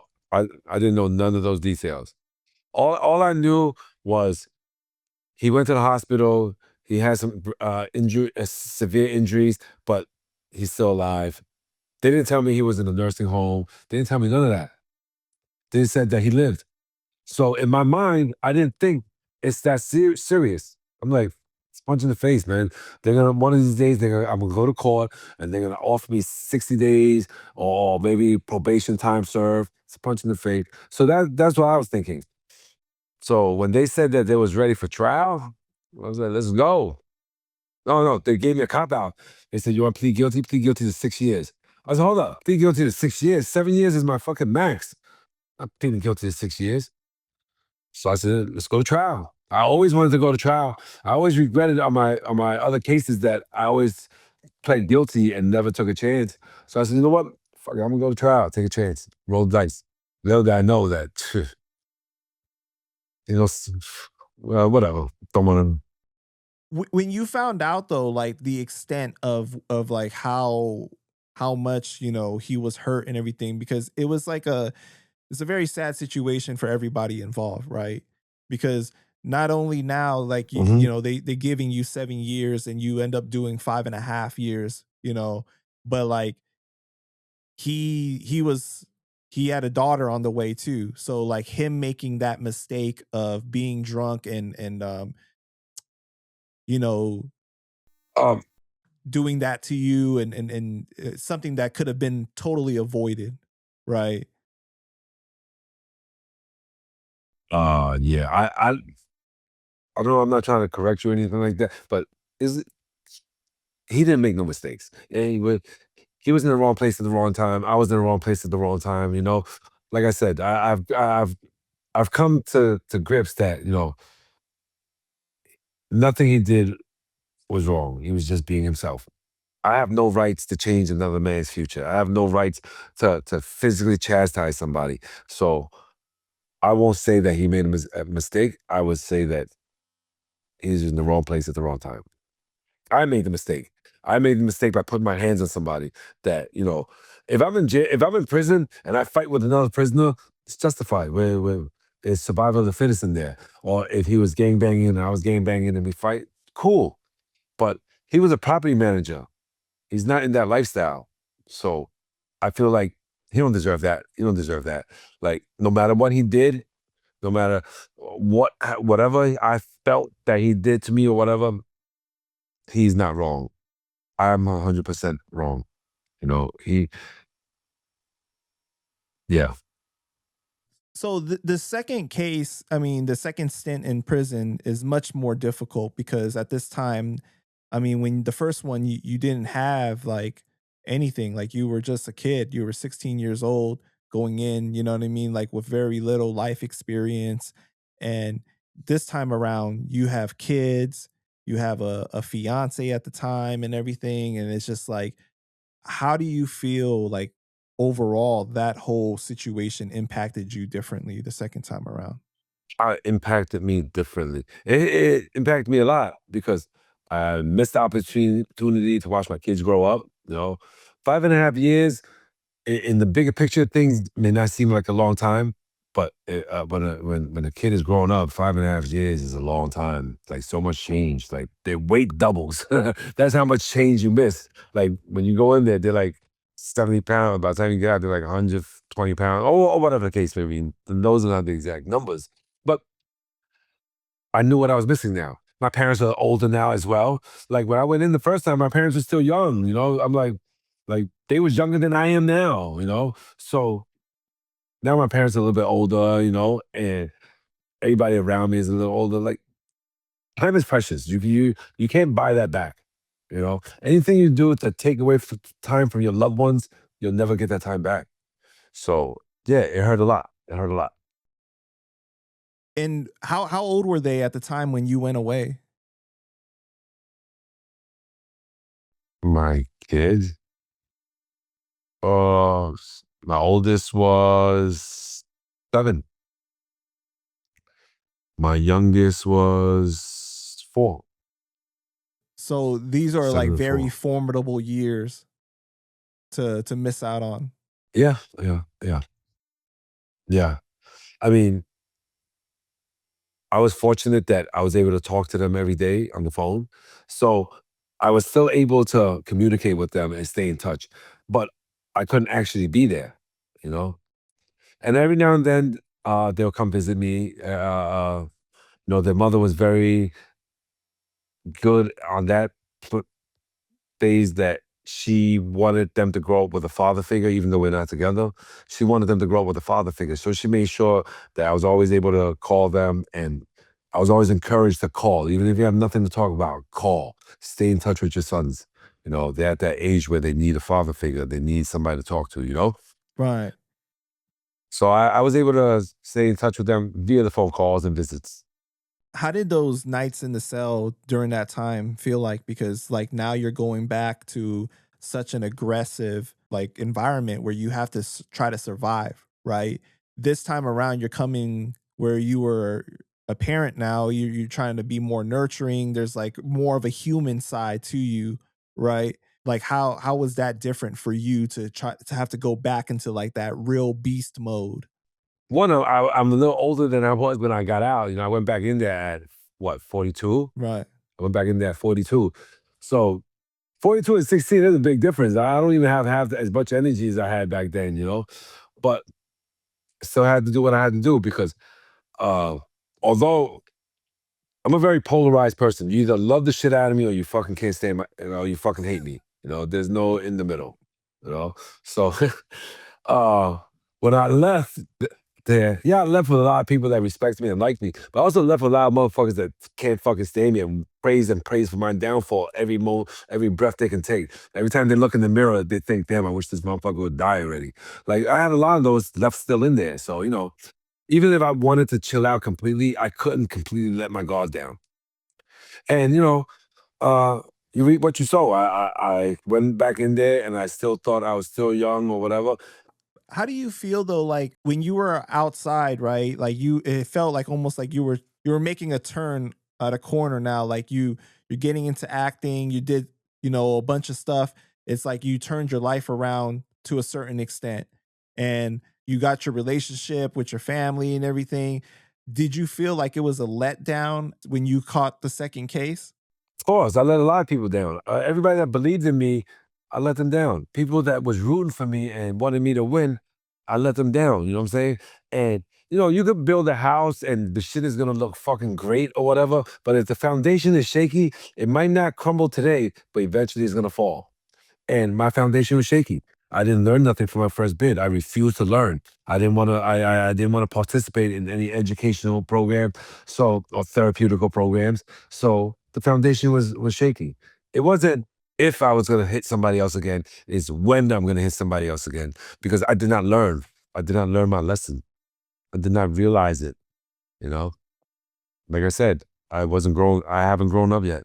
But at the same time, it's like you had to like kind of balance it because now you're re-entering this very aggressive atmosphere, right? This environment where you have Yeah. to survive. So it's like you can't be too soft, but then you don't want to be too risky and end up getting more years and stay in that life because you want to get home too to be with your family.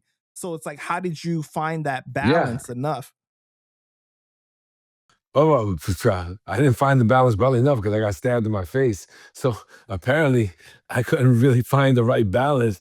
But and me getting stabbed in the face was not like because they was trying to punk me. It was a all out war. We was fighting over the jack.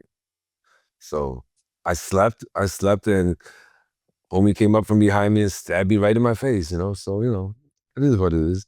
But like, this second go around, you made like decisions that you didn't in the first time around. Like you took Oh classes, yeah, right? Like you were trying to yeah. make changes in your life. Like, so, you were trying to do some form of balance a little bit, right? Um, hmm. Yeah, I was. I was, because you know what? This time it was different as well, because the last time I had an indeterminate sentence. This time I had a determinate sentence. I had a flat 7. So with a flat 7, I know that if I don't lose any more, if I don't lose any good time, 6 years is all I have to do. And then I'm like, oh man, if I start going to school and start taking these classes, it could take off another 6 months. And what started out as like uh, an incentive-based decision to take these programs, I ended up enjoying the program and staying on even after I fulfilled the criteria. I still stayed on because something something about it I liked. I liked it a lot. Like the RTA program, I loved it. I wanted to keep doing it. So for that situation when you got stabbed from behind, right? Like the guy, he Uh, ended up stabbing you in your forehead, like the side of your head, pretty much.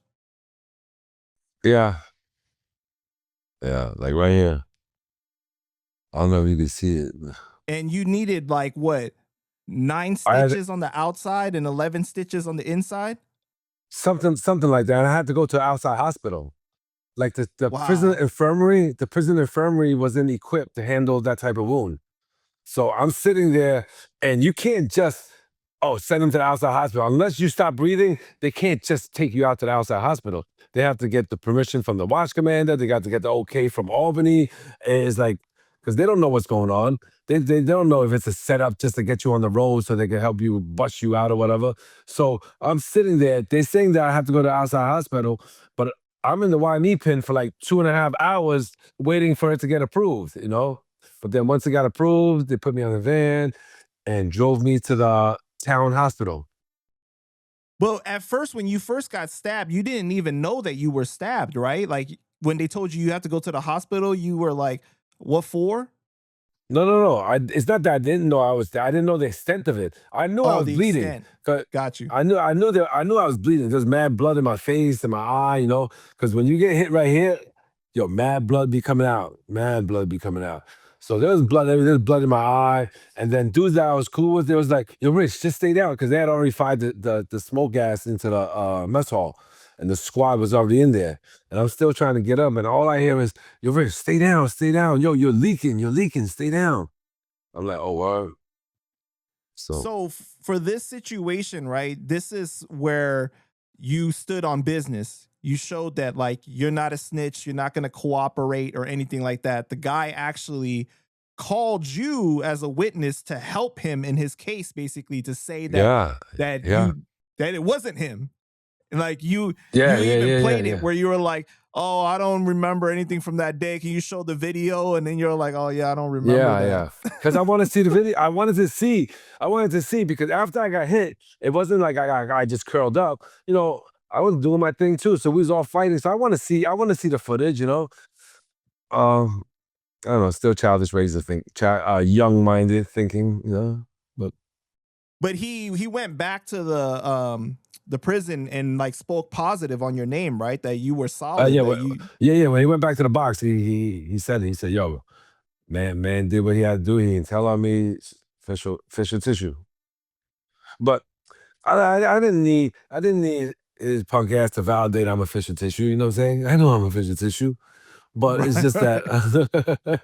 But he still did it, and you know I appreciate him doing it. You know, so you know, shout out to you, homie. But didn't you kind of have like a somewhat like of an ulterior motive too? Because like you knew that if you did say it was him or anything besides the moral part, you knew that you Well, weren't going to be able to see him again. yeah. If the thought of saying he did it never crossed my mind. That's Right. not who I am. You know what I'm saying? Because if you do that, I was still in the lifestyle of not on the white side, but on the dark side. When you start doing that, whatever you do is gonna go haywire because you're upsetting the balance. You're not supposed to do that. You know what I'm saying? So that didn't even cross my mind. But yeah, if they would have found him guilty that he stabbed me, chances are we'll never cross paths again in another prison. I was still hoping to be able to cross paths with him. That's why I said it wasn't him. Because once, even if I don't say it's him and they find him guilty, you automatically have a separation. So you guys can never be in the same prison together after that. You know, and I didn't want that. I wanted us to be in the same prison. You know.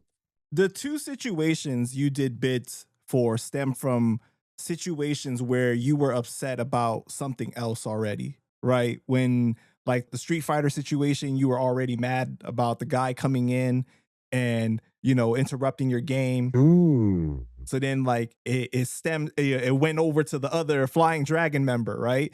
And then the situation you arguing with your ex-fiance, you know, the guy interrupts, but you were already upset in a Ah. situation already. Is that something that you ever like thought about that, you know, you reflected on that you needed to control those emotions more when you were presented in those situations? Yo, you know what? Honestly, I never even thought about it like that. Uh, I never even put the two and two together. Like, oh shit, maybe you know, somebody else got me mad, and then I got mad. I didn't think about that. I really have to think about that. But I'm glad you pointed it out to me.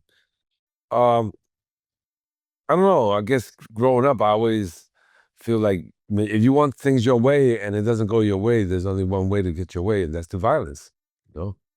Right.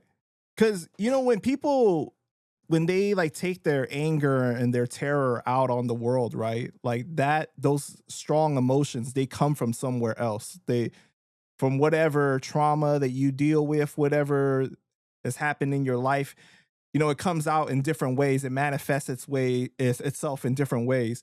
Like, what do you think caused all that anger in your life to reach to the point that it did? Man, that's a good question. I don't really know. I never even thought about that. I You always took thought that's just psychology the way I 101, man. What am. did you think? Yeah, you know, they say that the greatest surgeons can cure anybody but themselves. That's true. You know, Yeah, I give because good there advice was a too, but dude. I don't take it. Yeah, there was a dude that I was locked up with. His name is Jerry the Jew. Right? They even made a movie about him. I think Tony Danza played him in the movie. It was a TV movie by ABC or something like that. I don't remember. A long, long time ago. Anyway, I was locked up with the dude, and he helped so many people find ways to appeal their case and go home, but he could never get himself home. He got everybody else home, but he couldn't get himself home. Jerry the Jew. I said that's his nickname, and that's not what people called him, but that's what his name was. You know. Because we spoke about like the influence of the Dilos and the movies and everything like that, right? But Mhm.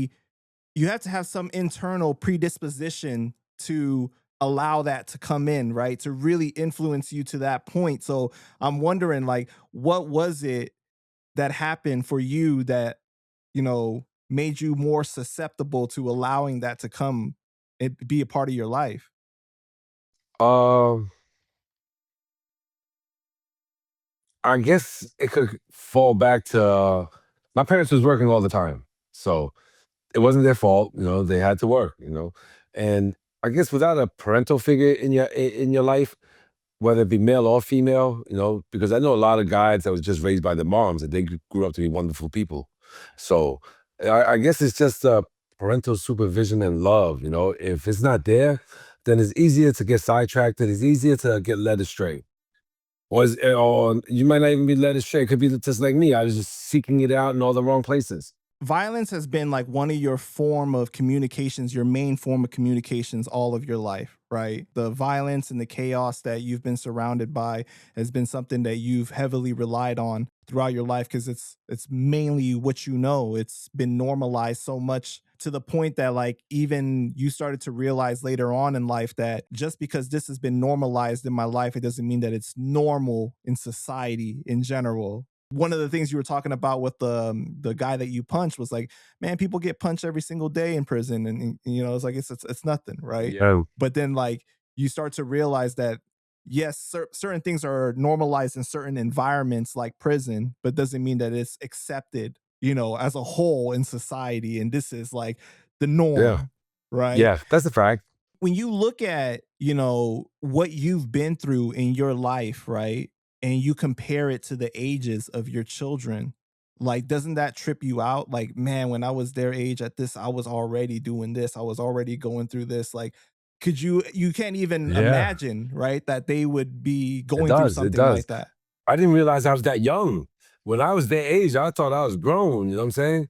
So when I look at them and I look, I'm like, wow, these are babies. I just want to hold him. You know what I'm saying? Like he's a little baby. But then again, when I think back when I was his age, I was already like walking around gangbanging. Like I already been shot already. So it's just like it's a whole different era. Right. Now, when you initially first had your two kids, it was like it stimulated some change in you, but it wasn't enough for you to completely change your way of reacting, right? What ultimately led to you changing, like, this is how I'm going to respond moving forward? Wow. You know what? I didn't feel like I needed to change. I didn't think there was anything wrong with me. So the thought process of having to change never even crossed my mind because I thought it was normal. Like you said, I normalized it. So I never even said, you know what, I got to change my ways. Nah, change. I never crossed my mind. It didn't cross my mind until I got arrested, and I'm sitting in Central Book. No, I'm sitting in the Why Me pen thinking like, damn, what the fuck? And then thinking about all the stuff I'm missing out on and gonna miss out on, and like that's that might have been the trigger that something I'm doing isn't right. Like this ain't normal. One thing I really think about is how much you were able to change and where exactly the change happened. Because when you compare in the beginning, although you were just a kid when you killed the Flying Dragons member and everything, you were boastful about it. You didn't feel remorse about it. But when the situation happened with the gentleman that hit his head, right? And he required surgery, it's like you realized that, man, like this is changing everything forever for this person that is going to become a father like me. As Mm. maybe it's because he wasn't in the life that you had more empathy for him, but somewhere along the line you grew to have more compassion and empathy for human life. Do you think that that came from fatherhood, that came from life experience? Like, what did that come from? Um, Probably from fatherhood, maybe from fatherhood, but also from like just looking at damn life. anybody's life can be altered in one split second, you know? Like you could train your whole life for this marathon, and before you come out the house, you stub your fucking toe, you're not running that marathon. So it's just like, how do we watch out for those little one instances? You know what I'm saying? Those moments that can be life altering. And when I came to a realization selfishly, because I was still thinking about, damn, all the stuff I would miss. It wasn't until that I was like in my cell just thinking about, damn, why my life went turned out the way it did. And that's when I started thinking, wait, man, I don't really have it that bad. They got other motherfuckers that have it way worse than me. And then I started thinking about, the victim and all the stuff that he might or possibly miss. And that helped me grow. That helped me gain a lot more empathy as well.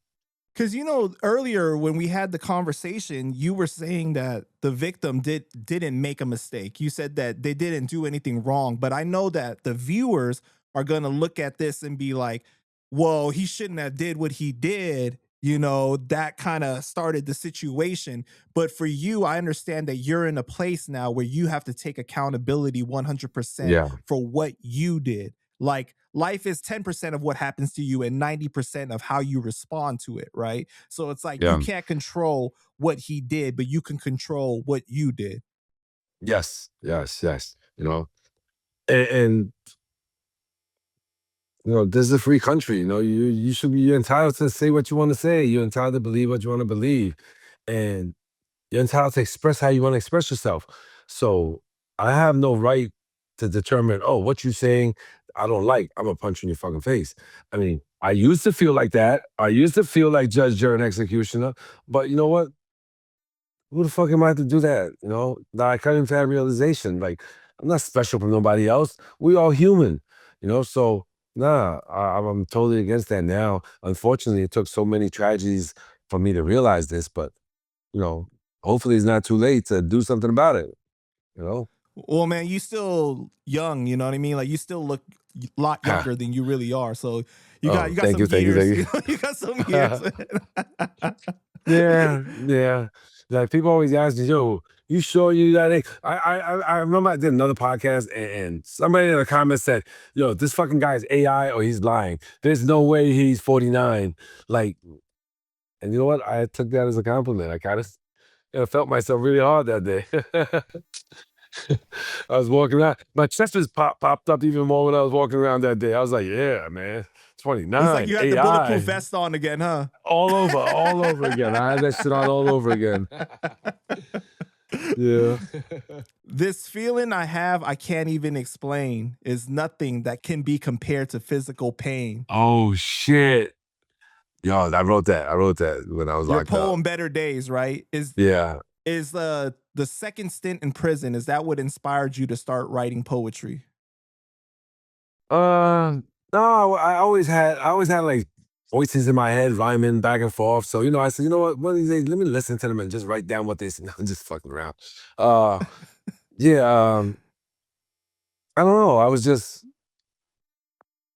felt artistic. Like I just wanted to do something like different, you know?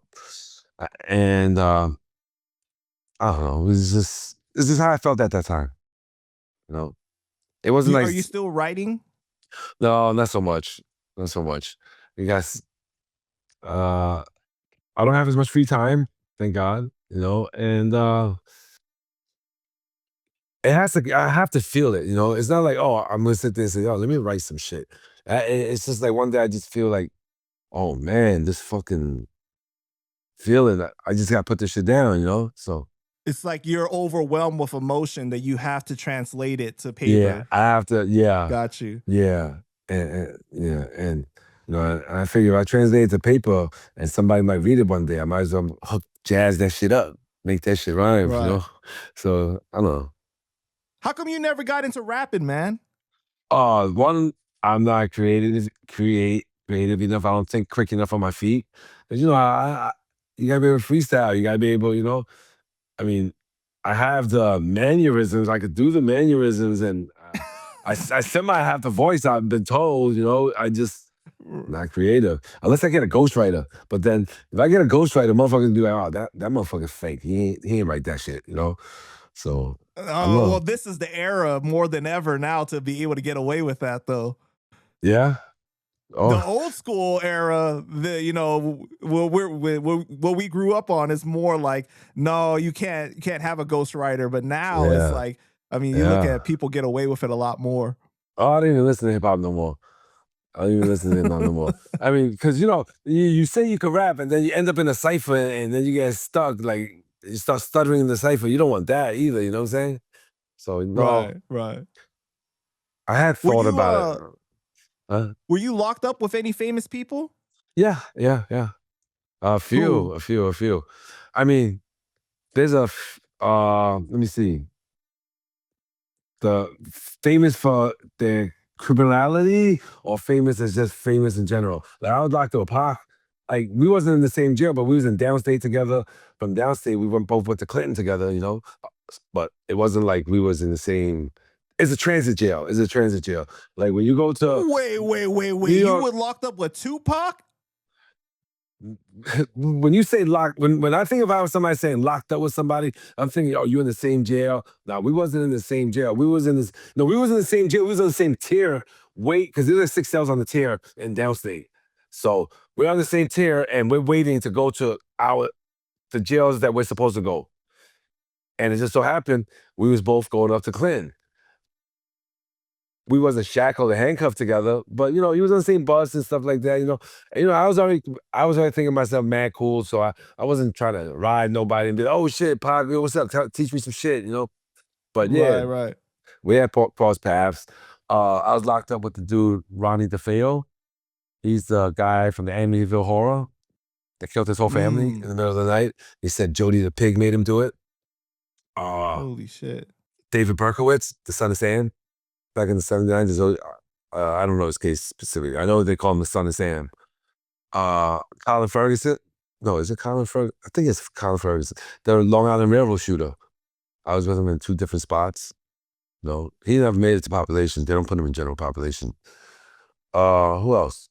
Mark Chapman, the guy that shot John Lennon. It was in Attica together. Wow. It was in Attica together. You know, I've been around some. Oh, Mano was locked up. I was locked up with him. We was in adolescence together, and then I bumped into upstate. He's famous too, so I guess I don't know how many more. There's really comes to mind, you know. But they had a lot. They had legends in there as well. The CVS killer.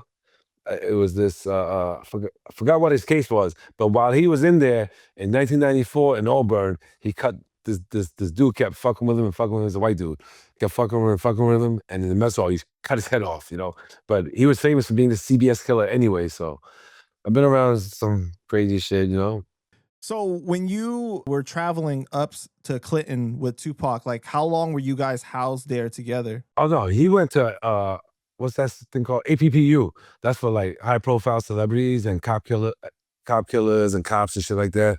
Well, not cop killers, cops, officers. He went to that unit.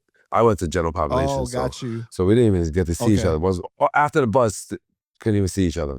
But do you remember kind of like the what people were saying at that time, like about him or anything like that, like being locked up? No, he was very well.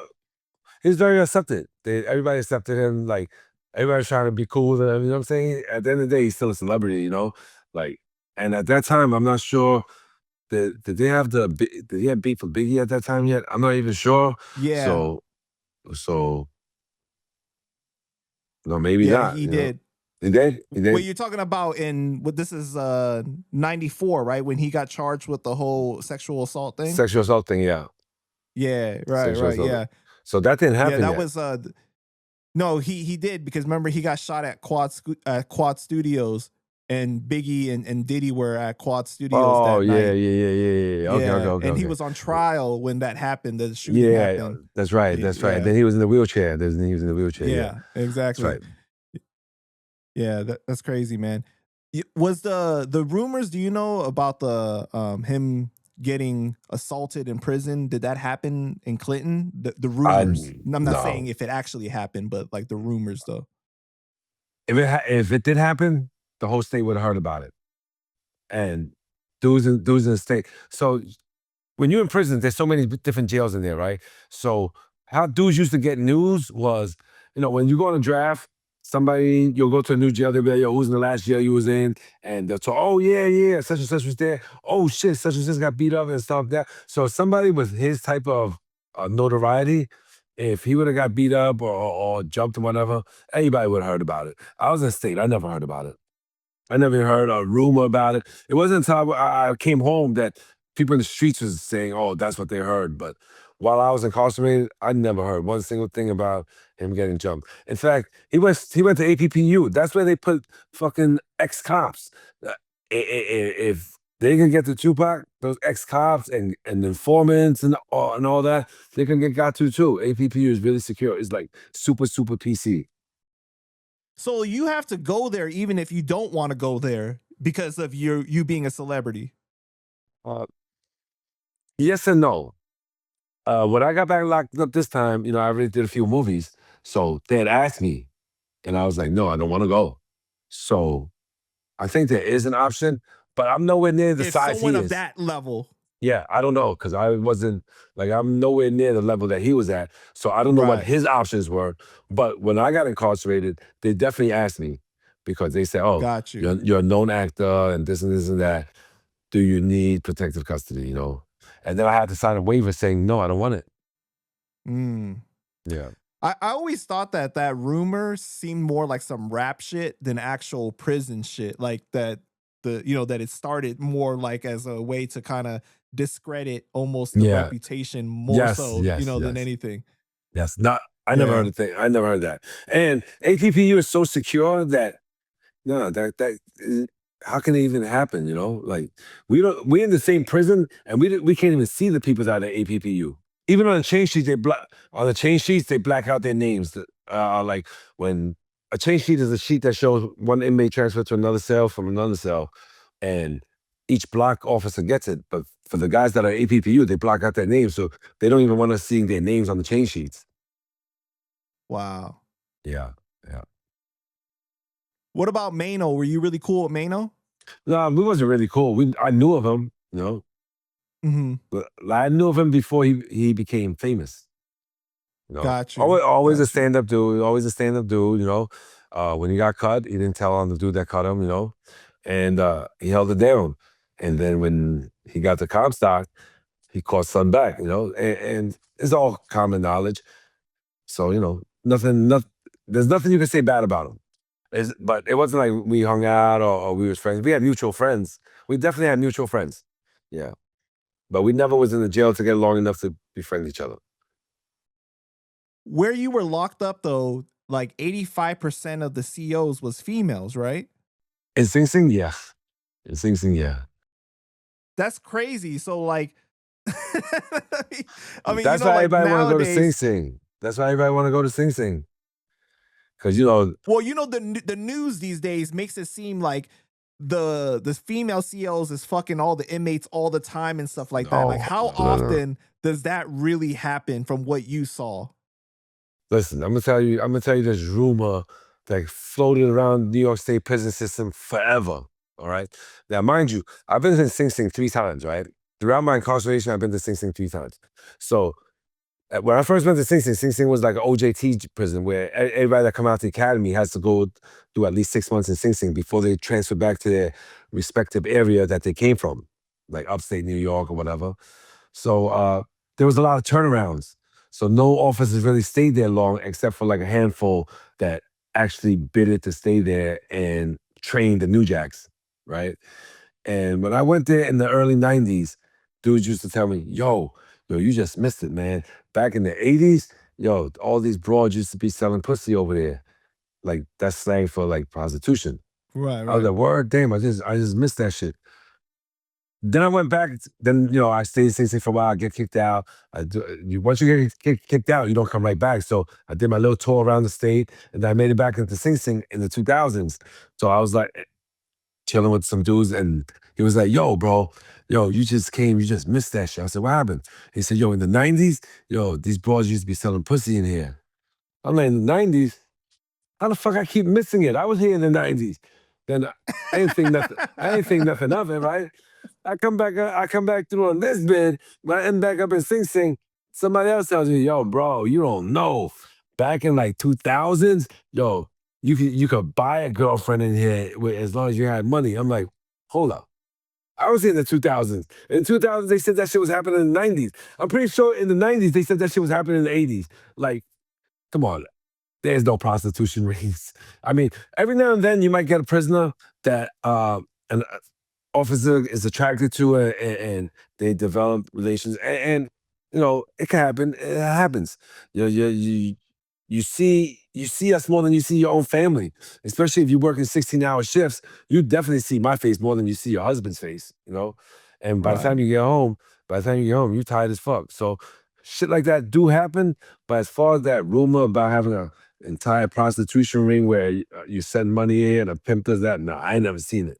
And upstate, that definitely don't happen upstate. Upstate, you might have one female in the whole prison. When I was in Comstock, there was only one female in that whole prison, and that female looked like she could wrestle alligators and bears. She looked like she could fuck. She probably fucked me up without even fucking blinking. So uh, uh, so, some prisons, some COs don't have to worry about having sexual relations with anybody because Oh shit. Anyway, Hey, I went off on a tangent. But all right. I know, but like somebody is gonna joke in the comments. They're gonna be like, "Well, after a few years, that girl probably looked like better." Oh You hell know. yeah. Yo, I swear to God, when I was in Comstock, I only had like 3-4 years in. So to me, she still looked like a grenade. But you got dudes that been in there 10, 15, 20 years, and they look at her and they salivating like, "Oh my God, she's so hot." I'm like, "She's so hot. She got a lazy eye and a limp, and her bicep is the size of my thigh. How the fuck is she hot?" But I guess from as time progresses, your beer goggles, they get thicker and thicker and thicker, and eventually them shit just melt into your eyes, and all you see is beauty wherever you look. So yeah. Your standards go down. Beggars can't be choosers. Yeah. I'm pretty sure if I was in Comstock at year 17, she might have looked like Miss America to me. But when I was there, she definitely didn't look like that. She looked like Brock Well, I Lesnar's mean, I'm twin sure for sister. some of those guys, the alternative is to go the other team, and I don't think or the transitioned Well, you know what? team.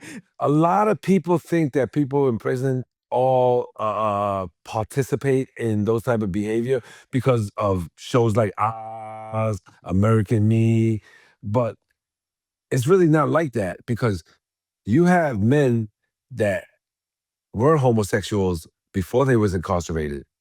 And when they committed a crime, they go into the jail. And if a person wanted to indulge, they could always, associate themselves with people that are already like that. So like when you hear about like jail rapes and shit like that, it's rare. It's very rare. I mean, it's happened before. I've seen it happen, but very rare, very rare. Not like in the movies. What do you think of people using that excuse of like, oh, it's not gay, it's more about having power over somebody to get them to do something? Bro. I mean, to each their own.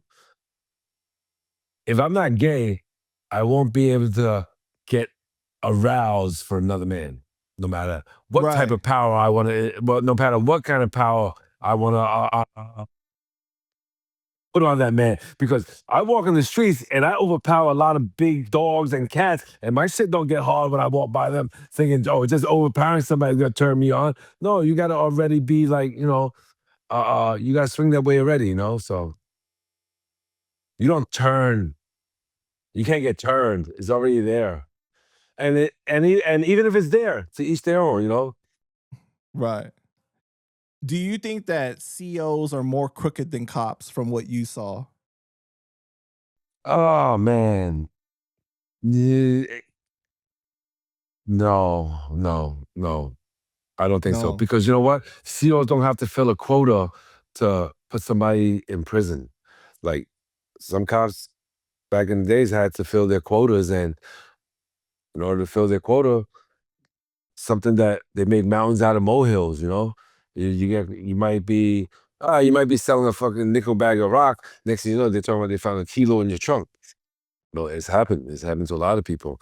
Like I was just talking to somebody yesterday. I had a friend. His name's Pito Love. Straight up, good dude. Like going to college and everything from Spanish Harlem, I think. I haven't seen the man in a long time, but he was coming home from spring break. Coming home from spring break, and one of his homies that he grew up with was in the apartment. And yo, bro, what up? I haven't seen you in a long time. Yeah, I'm in college. I'm on spring break. Oh, come on, have a drink. All right, fuck it, I'm gonna come up. Up there for half an hour. TNT come in, bust the door open, lock everybody up. And back then they had the Rockefeller law. And if you're familiar with the Rockefeller law, if you get caught with an X amount of crack cocaine, it's automatic life. And they gave Pito like 20 to life or 25 to life. You know, Holy wrong shit. place at the wrong time. Yeah, so I'm not gonna say the cops that did that to him are crooked, but they've been watching this crack house for the longest. They know he just came home from school. They know he wasn't part of that shit, but they wanted him to turn, and he didn't turn. But even if he wanted to turn, he couldn't turn because he didn't know nothing about the operation. So, anyway, shout out to Pito, man. He did his time like a man and held it down. And he did so much, and he does so much for ex-cons now. Like he was part of the program that was going back into prison, like helping guys transition back into society and all these other get better programs that I wish I was a part of on my last bid. Right. Yeah. Did you ever get into any fights with the CEOs? Oh yeah, sure. Can you talk about like one of them or something like that? I mean, I've been in a few. I've been in a few situations with them. At the end of the day, they're human just like us, and sometimes, sometimes you get pushed to the limit, and you fight, you know.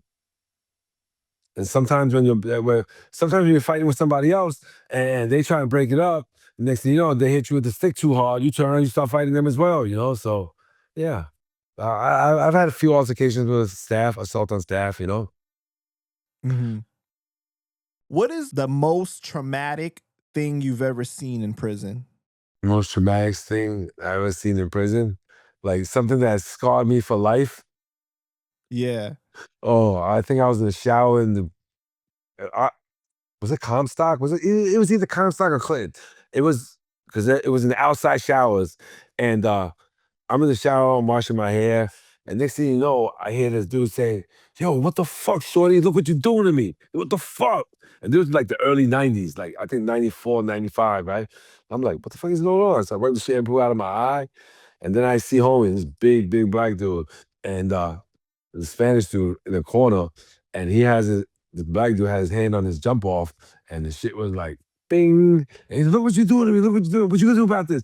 I'm like, oh my God, I'm out of here. Let me get the fuck out of here. And that image has been scarred into my brain like forever. So Oh, yeah. That oh was pretty man. traumatic. That was pretty Yeah. traumatic. So I've interviewed a lot of dudes that have been locked up, right? But one of the nastiest things I've heard that happens is people will shit and piss in a bottle and let it ferment. Oh yeah. I did And that. then I've they'll done that. spray it on someone. Like Yeah, what yeah. was it called? Like shitting people down, right? Shit a motherfucker down. Yeah. I had a motherfucker put me on house arrest. I was in Southport, right? Southport, the whole jail is locked down. Everybody's doing box time in that jail. There's no population except for cadre. Cadre are the people that live in that jail, but they're not there for punishment. They're there to do all the work that the guards don't want to do, like sweep the gallery, pass out food, shit like that. So Cadre does that. The whole jail is locked down. And this motherfucker, his cell was by the shower, and me and him had some words on the gate, and he's known for being a shit slinger. He's definitely known for being a shit slinger. There have been stories about him putting shit in his mouth just to shit somebody down. You know what I'm saying? I actually witnessed him fucking putting shit in a fucking toothpaste tube sticking the tube up his ass to bring it to the fucking wreck cages so he could fucking shoot somebody in the other wreck cage with some shit. He was a notorious shit slinger. So me and him got into some words, and in order for me to go to the shower, I had to pass his cell. And he told me, he said straight up, yo, bro, when you walk by my cell, I'm gonna shit you down. I don't give a fuck if you with the president of the United States. I'm gonna shit you down. So naturally, I know he's gonna shit me down when I come out of the shower. He's not gonna shit me down when I'm going into the shower. So my only hope was, you know what? I'm not gonna take no showers, and I hope somebody else gets into arguing with him, and he shits that person down and gets kicked off the gallery, so I don't gotta be on house arrest no more. So he had me on house arrest for like 45 days. 45 days, I had to wash up in my little sink in my cell. I didn't want to get shitted down coming back, because that shit is the shit is no joke. Because I had shit in my cell too. Like we used to put in the styrofoam cups. And we put shit in there, milk in there, piss in there, whip it up until it's like a shake, seal that shit, let the chemicals react in there. And once the fucking styrofoam cups start leaning, you know that shit is fermented. It's time. It's time. It's time to bust that shit. You know what I'm saying? It's time to bust that cup. Yeah, it's very That's disgusting. It's very crazy. disgusting. I interviewed 10 Toes Down. You know 10 Toes Down? No. Okay, well he's another YouTuber, and he was locked up for a really long time too, and he said that he witnessed a situation where someone got shit down, but like it almost like it like kind of like was acid on their skin, almost like it peeled it. That's not shitting somebody down. That's not shitting somebody down. Unfortunately, I've done that as well. It's when you want to get somebody and they're behind the gate and you can't get to them, then back then they stopped doing this, but they used to sell metal hot pots in commissary. In downstate commissary, they used to sell metal hot pots. And in other jails, you could order it from the vendors. It's a West Bend red metal hot pot. And what we used to do is we used to take the bottom off and make it direct so it boils. There's a thermostat in there so it can't boil. So we used to take the thermostat out and put it direct so it could boil. So we used to cook in there, cook our food in there, fry our little spam or ham in there, shit like that, and cook out fish and fried mac in there. But if you have smoke with somebody, I used to make my own personal concoction where I used to take the hot pot and I used to, if I didn't have cooking oil, usually I have cooking oil because if I have a metal hot pot, I'm frying fish. If I'm frying fish, I'm paying somebody in the mess hall to bring me some oil. So I'm always gonna have cooking oil. But for people that don't have cooking oil, they use baby oil. But baby oil don't get as hot as cooking oil. So I used to fill it with coconut. I used to fill it up with cooking oil. I used to fill it up with Magic Shave, which is like shit that peels your hair back. Mm-hmm. Right? Then I'll take a nylon shirt and I'll cut it into strips. I cut the nylon shirt into strips, put that shit all in the thing, plug that shit in, let that shit boil. Whoever I throw it on, that hot oil, and without that nylon shirt, the hot oil might just splash off your face. But with that nylon shirt, that shit's like melted plastic. Once that shit hits your skin and cools, it's gonna stick to it. And the hot oil is stick to it. When they peel your shit off, your face is coming off with it. Your face is definitely coming off with it. Shit. And I put the Magic Shave in there because that shit got lye in it. Lye is like, I don't know exactly what lye does, but I know it's a caustic chemical, you know what I'm saying? So I used to call that my acid, you know? I used to throw acid. I mean, some people just use hot water, but if you have time and you have the access to get the other stuff, that's why they stopped letting nylon underwear into the prison system as well, because that's what dudes was doing. Nylon, they used to cut up the nylon, and that shit just sticks to you. And when you peel it off, everything coming off with it. Wait, you were locked up during the pandemic, right? On this trip, yes. Yeah. What was that experience like, man? Oh man, that was one experience that I have never experienced before in my life. Number one, there was no more box. There's no more box. Like the people that was already in the boxes in the other jails, they couldn't leave the box because they stopped all transfers. Nobody was getting transferred. There was no more transportation. I think it was, I don't remember, probably like a year and a half or 2 years. So if I come out of my cell and I get in trouble and they write me up, I'm not going nowhere. There's no box. You can't send me to the box. You can't even kick me out the jail. You gonna send me to another block. And Also, there's nothing to stay out of. There's no incentive for me to stay out of trouble because there's no transfers. You're stuck in that jail no matter what. I'm just saying in general. And they allow us to wear the mask. Okay, now everybody is wearing their state greens because in there you got a set of state. You get like 3 sets of state greens and stuff like that. But you could wear your own personal solid color shirts in there. Everybody stopped wearing their own personal shirts. Everybody was dressed in state greens. Everybody was not wearing their personal sneakers and dressing in the state boots and taking the state green hat and putting the mask on. Everybody looked the same when we come out the cell. You can't identify who's who. And we're allowed to do that. We're allowed to do that. We're in the yard, got the whole gear on. You don't know who's who. Yeah, they got cameras in the yard, but everybody's dressed the same. Everybody looks the same. Shit pop off. You don't know who's who. Wow. So people getting It was, stabbed, you don't know it who was pretty stabbed wild. who. People was getting stabbed. People was getting stabbed. People was getting hit. They were taking it out on a lot of COs. A mad COs was getting assaulted. Dudes was coming out there selling, just popping on police. Like dudes with triple life or whatever. They have nothing else to lose. They wake up. I can't get kicked out of this jail anyway. I can't even go to the box. There's nothing they can do to me. Fuck it. I don't like this police. Bing, bing, boom. Just pop off on them when they come out the cell. It was a wild time during the coronavirus in the prison system. So were you in there before the pandemic actually happened, or it was like right after? Because I know you were you caught the No, case I in was. what, 2018?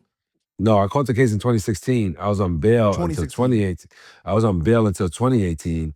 And 2018, I blew trial and went up north. So I was there when they shut the jail down, you know?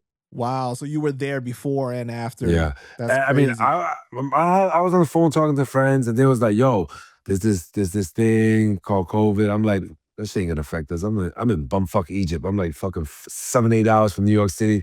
That shit ain't gonna reach up here. Yo, next thing you know, like that shit started going on the news and everything. And then they started issuing memorandums of saying, oh, from this day on, there'll be no more visits from this day on. And I'm like, oh shit, this is crazy. And it just turned crazy. And then they started they started making us take the COVID tests, and then they gave us the vaccines and the booster and everything.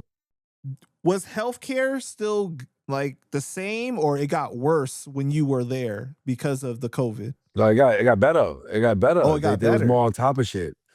Yeah, because listen, the only way COVID can come into the prison if there's no visits is the officers are bringing it in. The officers or the civilians are bringing it in. Other than that, we have no visits. We have no contact with the people outside. So if somebody catches it in there, that shit could spread like crazy, like wildfire. So they were very strict on it. Officers that had a temperature, they wouldn't let them come into work. They was checking them out and everything. Because So you never know what to believe, like from the news, because like the way that news was broadcasting some of it, it was like, oh, the inmates are getting mistreated even more in some prisons. They're not getting the it's treatment that they possible. deserve. It's possible. It's possible. It's definitely possible. Um, That's crazy. but the jails that I was in New York State, it was like high security prisons where they had cameras in the hallway, microphones in the hallway. So uh, their ability to get away with beating inmates down in New York State, certain prisons, has dropped a lot. I mean, there's still blind spots where they could do you dirty, but more now. There's more awareness, so they force police to wear body cams and everything. So stuff like that won't be as prevalent as it was like in the late 80s and 70s and 90s. Hmm. Did you notice a difference with like anything with like the Asian hate or anything during that time? In prison, Yeah, in prison specifically. I myself didn't experience it, you know, because I was like liked and respected. So, they're not gonna be like, yo, Rich, yo, what's up with this COVID thing? You know what I'm saying? Your peoples or whatever. No, I didn't experience that. Uh Contrary to popular beliefs, like people in prison, they're very well mannered in certain areas. I mean, we're more tend to like explode, but in the streets, we're walking in the streets, people bump into each other and crowd each other or whatever. In prison, you don't get that. Like if somebody's walking and I'm walking, we both will get out of each other's way. No matter how big or small we are, we're both gonna get out of each other's way and be like, yo, pardon me, excuse me, or pardon self. Like in the streets, people don't do that. People don't care about you pardoning yourself. Like people are very well mannered because you never know. You could mouth off to the wrong dude, and might lose your life. Right. I mean, if you're looking for smoke, then yeah, you're gonna do that. But most guys in there that's trying to do their time, very well mannered, That's something that I hear too. Like in prison, people are very respectful. Like respectful. it's very much about respect. You know what I Yep, mean? yep. Even when we're sitting in the mess hall, we're finished eating, and if I'm about to get up and the other side didn't get up yet, I'm gonna knock on the table to let them know I'm getting up, so the table won't get shifted or whatever if they're still eating. But I won't talk, so my spit won't get under the table. So it's not respect, But certain Right, people, right. but certain people. What do you think that you would have did with your life if you never went to prison? Wow. What I would do with my life? I don't know, because I don't even know what I would have been if I didn't go to prison. I don't know who I am. Like, prison has been such a big part of my life that I don't know who or what I would be without what I went through. Like, Mhm. I just turned 50. 50 is the new 30. And out of 50 years on this planet, right, I feel like for the first 7 years, I don't consider you being alive in this earth because your parents or your adult supervision is trying to mold you, and they drive you here, they feed you, or whatever. You're not on your own. So the duck dad, I did like 23 and a half years out of the 7 years, don't count 30. So I only have like maybe 18, 19 years of experience as a human being, free in society. So I don't know what I would have been if I didn't go to jail because this is all I've known. This is all I've known as of But myself. you've thought about it before where you said that like if you could go back in time, would you have been a nerd instead or like would you still do the same If thing?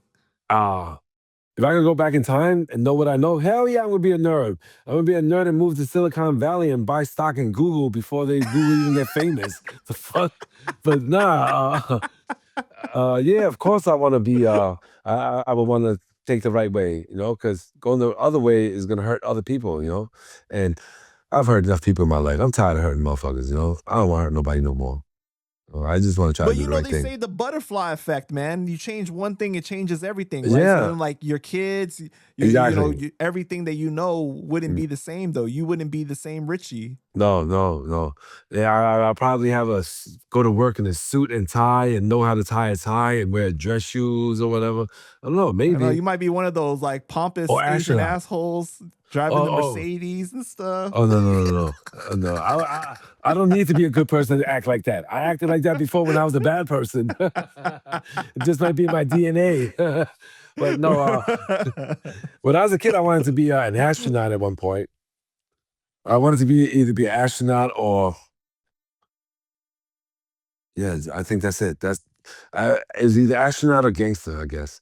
In the Asian culture, and I think a lot of like minority cultures in general, honor and making your parents proud almost to a toxic level, like pleasing your parents is like Yes. a big thing, right? Like getting their approval. I Yeah. know in the Asian culture, they want their kids to become like doctors and everything, right? Because Yeah. most of them are fleeing like third world countries, coming from very terrible situations. You learned so much more about your parents once you went to prison. Like you learned Yeah. how they met, you learned how Mhm. they got to this country, just like Yeah. you even learned that they had been to prison at one time in their lives too. Yeah. I think it's in our blood. It's in our DNA. Hopefully not. I gotta keep an eye on my son. Make sure because if you go by me and Grandpa, it don't look too bright for you, kiddo. Right. But what was that experience like for you getting to know your parents on that intimate level in a Oh, it was way that you great. didn't know before? It was great. I grew a newfound respect for them through their trials and tribulations, and I learned so much. So, with the exception of somebody losing their life or people getting hurt, if I could erase the people that got hurt or whatever, going to prison helped. I didn't get arrested. I got rescued because I got to know my family, you know? And uh, I eventually, while I was incarcerated, met the person that eventually gave birth to my kids. So I guess prison is a very big part of my life. Hmm. But like, for prison, like, do you feel that it caused you to see more about the sacrifice that your parents made because like, they were working 6 or 7 days a week and like you realize kind of like you could have probably did more to just stay like on the right path. Like all they wanted for you was like a brighter future. Yeah, yeah. I just didn't I couldn't see it at that time, you know. And yeah, I realized it at during my incarceration, the sacrifice that they made for us, you know. Like I was so caught up in thinking, damn, I ain't got no new Nike sneakers. But meanwhile, they didn't even have socks.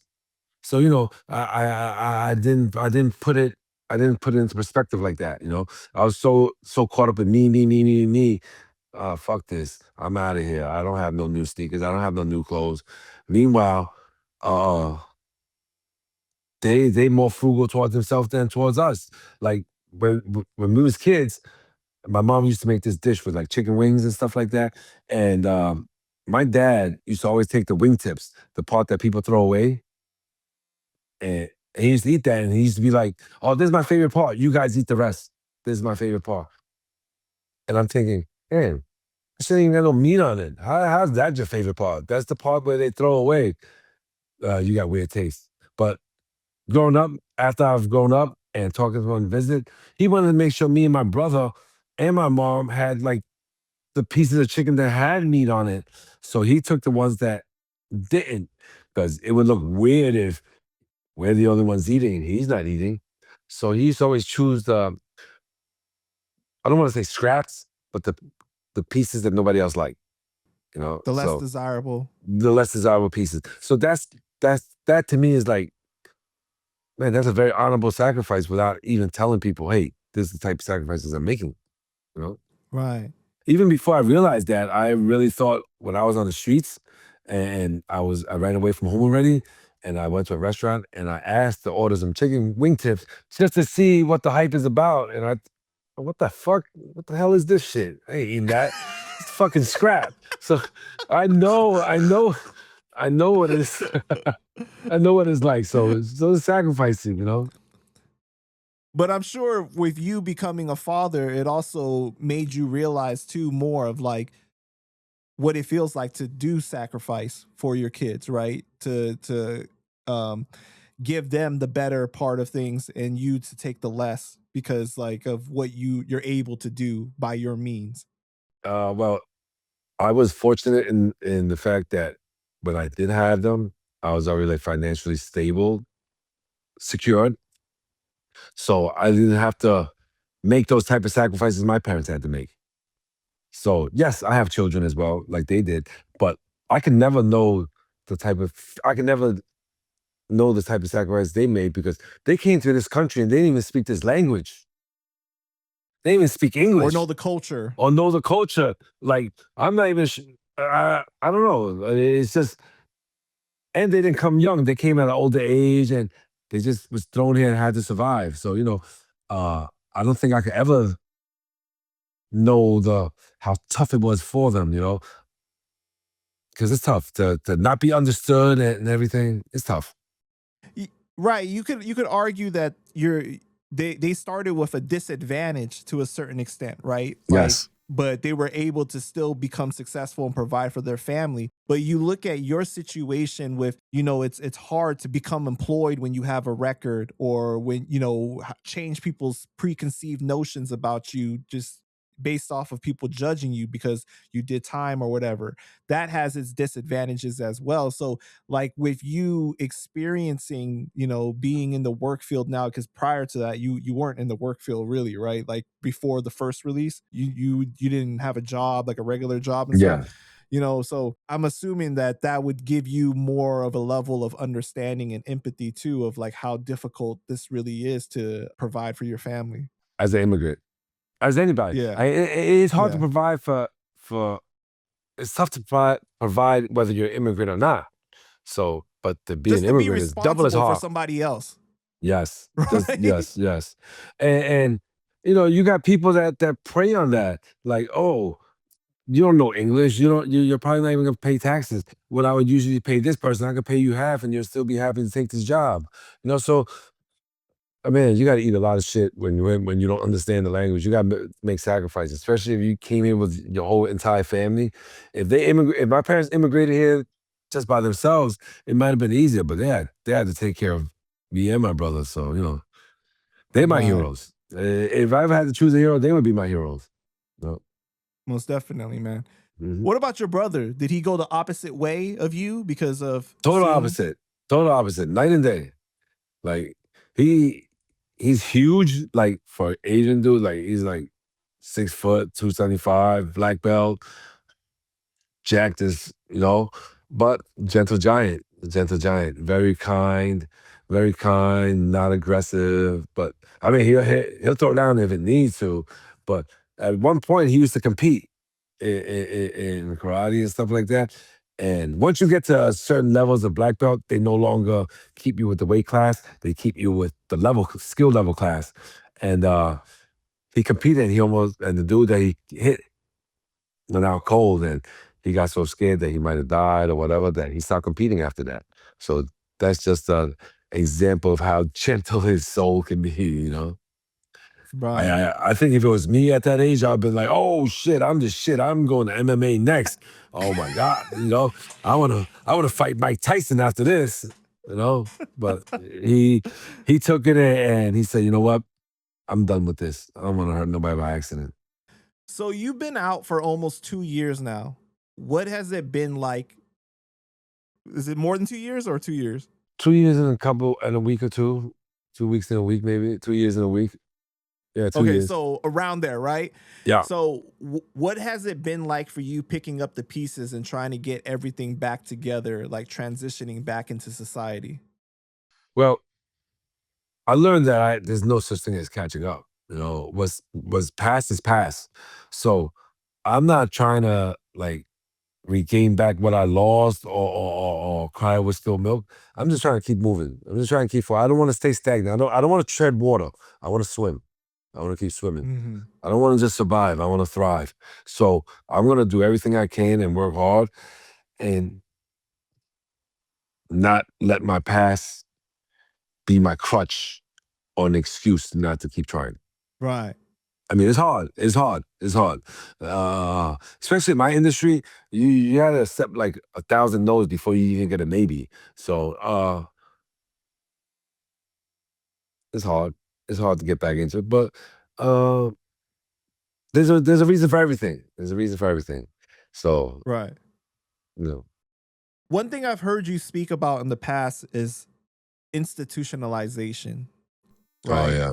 And one of my brothers, that I've interviewed, Connell Almighty, he's a Latin king, and he spoke about this too. He said that like it took him a long time after doing a bid to like stop doing certain things like knocking on the table before getting up. Oh yeah.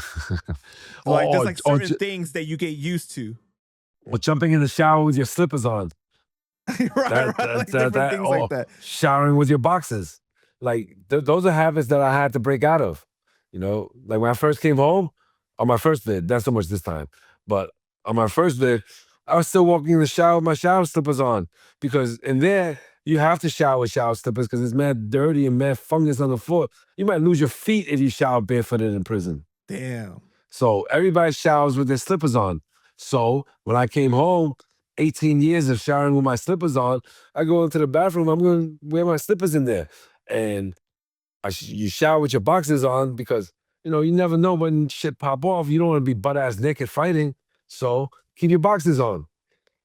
And it's also easier to clean your boxers as you're showering because, we don't have washing machines in there. So we wash our drawers as we're showering as well, so. What about shampooing?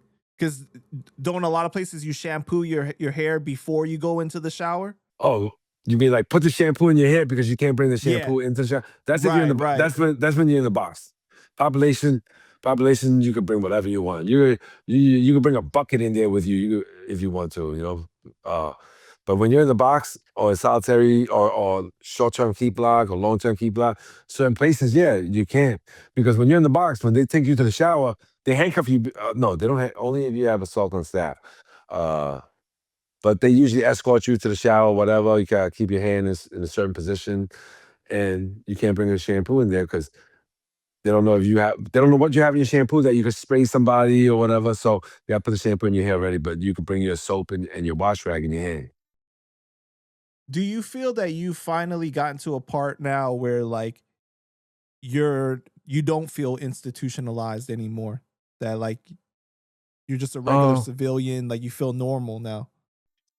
oh yeah, yeah. I feel. I mean, there are times I forget that I was ever in there, and that's scary because then sometimes your train of thought goes back to like the fucking train of thought. But I try not to forget my past, you know, because if you forget about your past, you're prone to make the same mistake again. So I use it to remind myself, shit, can't do that again. Remember what happened the last time you did that shit?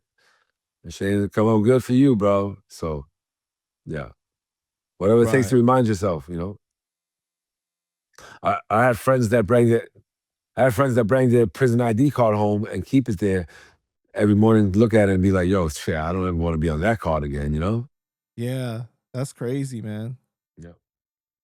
But what about the people that are so afraid of, the outside world because they're so used to being institutionalized. They're used to having that schedule, knowing what to expect, knowing, oh, this is yard time. This is when, the food is going to come, or this is everything is kind of laid out to a certain extent versus when you go out into the real world. It's like I got to figure out my life now. I got to get a job. I got to know what to do. Hmm.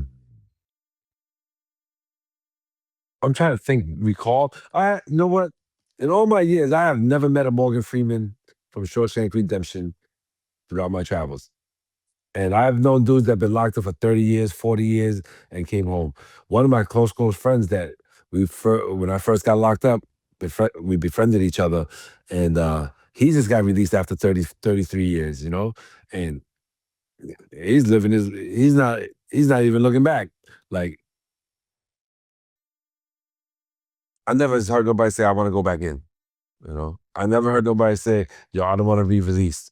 So a few months after you got out, you were approached by Mike Moy from Chinatown Gang Stories, and he wanted to interview you, but he wanted to get to know you first. You Yeah. were hesitant because he was a gang member from Fuq Ching turned detective. So you were concerned about his motives, like, you know, what does he really want, right? Can you talk about that? I I don't. I'm not sure. I was concerned about any motives, but I don't know. I had other things going, and I don't know. Well, I'm judging off of the interview that you did with him that you kind of said that basically, Yeah, like no, you no. were like you, I'm thinking what I was hesitant about. I was definitely something about it was definitely like I've never associated with a police officer before, so that alone was like weird for me. Whether I'm engaged in criminal activities or not, I've never been friends with police officers like that, and that might have gave me a little bit of trepidations. But everybody that he dealt with that I knew that was legit told me that, yo, dude is all right, man. Just talk to him, you know. And we talked, and next thing you know, he's been helping me a lot with what I got going forward, you know, and put me on to certain things, you know. yeah, I think that when you get to know Mike, it's like, man, you realize how good of a guy he really is. And you know what? People are always gonna judge a book by its cover. People that don't know him be like, "Oh, he's an ex-cop." Uh, People in law enforcement that don't know. Oh, now that he's retired, now we know he used to be an ex-gang member. Fuck him, you know. So it's hard. It's hard for a person that don't actually sit down and talk to him to get to know who he is, you know. Right. But I think that it makes it more qualified for than anything is he knows both sides of the world, you Yeah, know? yeah, yeah, yeah. But people always wanna people are stuck in their ways, you know. Some people don't change. I mean, I was like that, Hmm. you know. Can you talk about the legendary reputation of Peter Chin on the streets, like when you were coming up?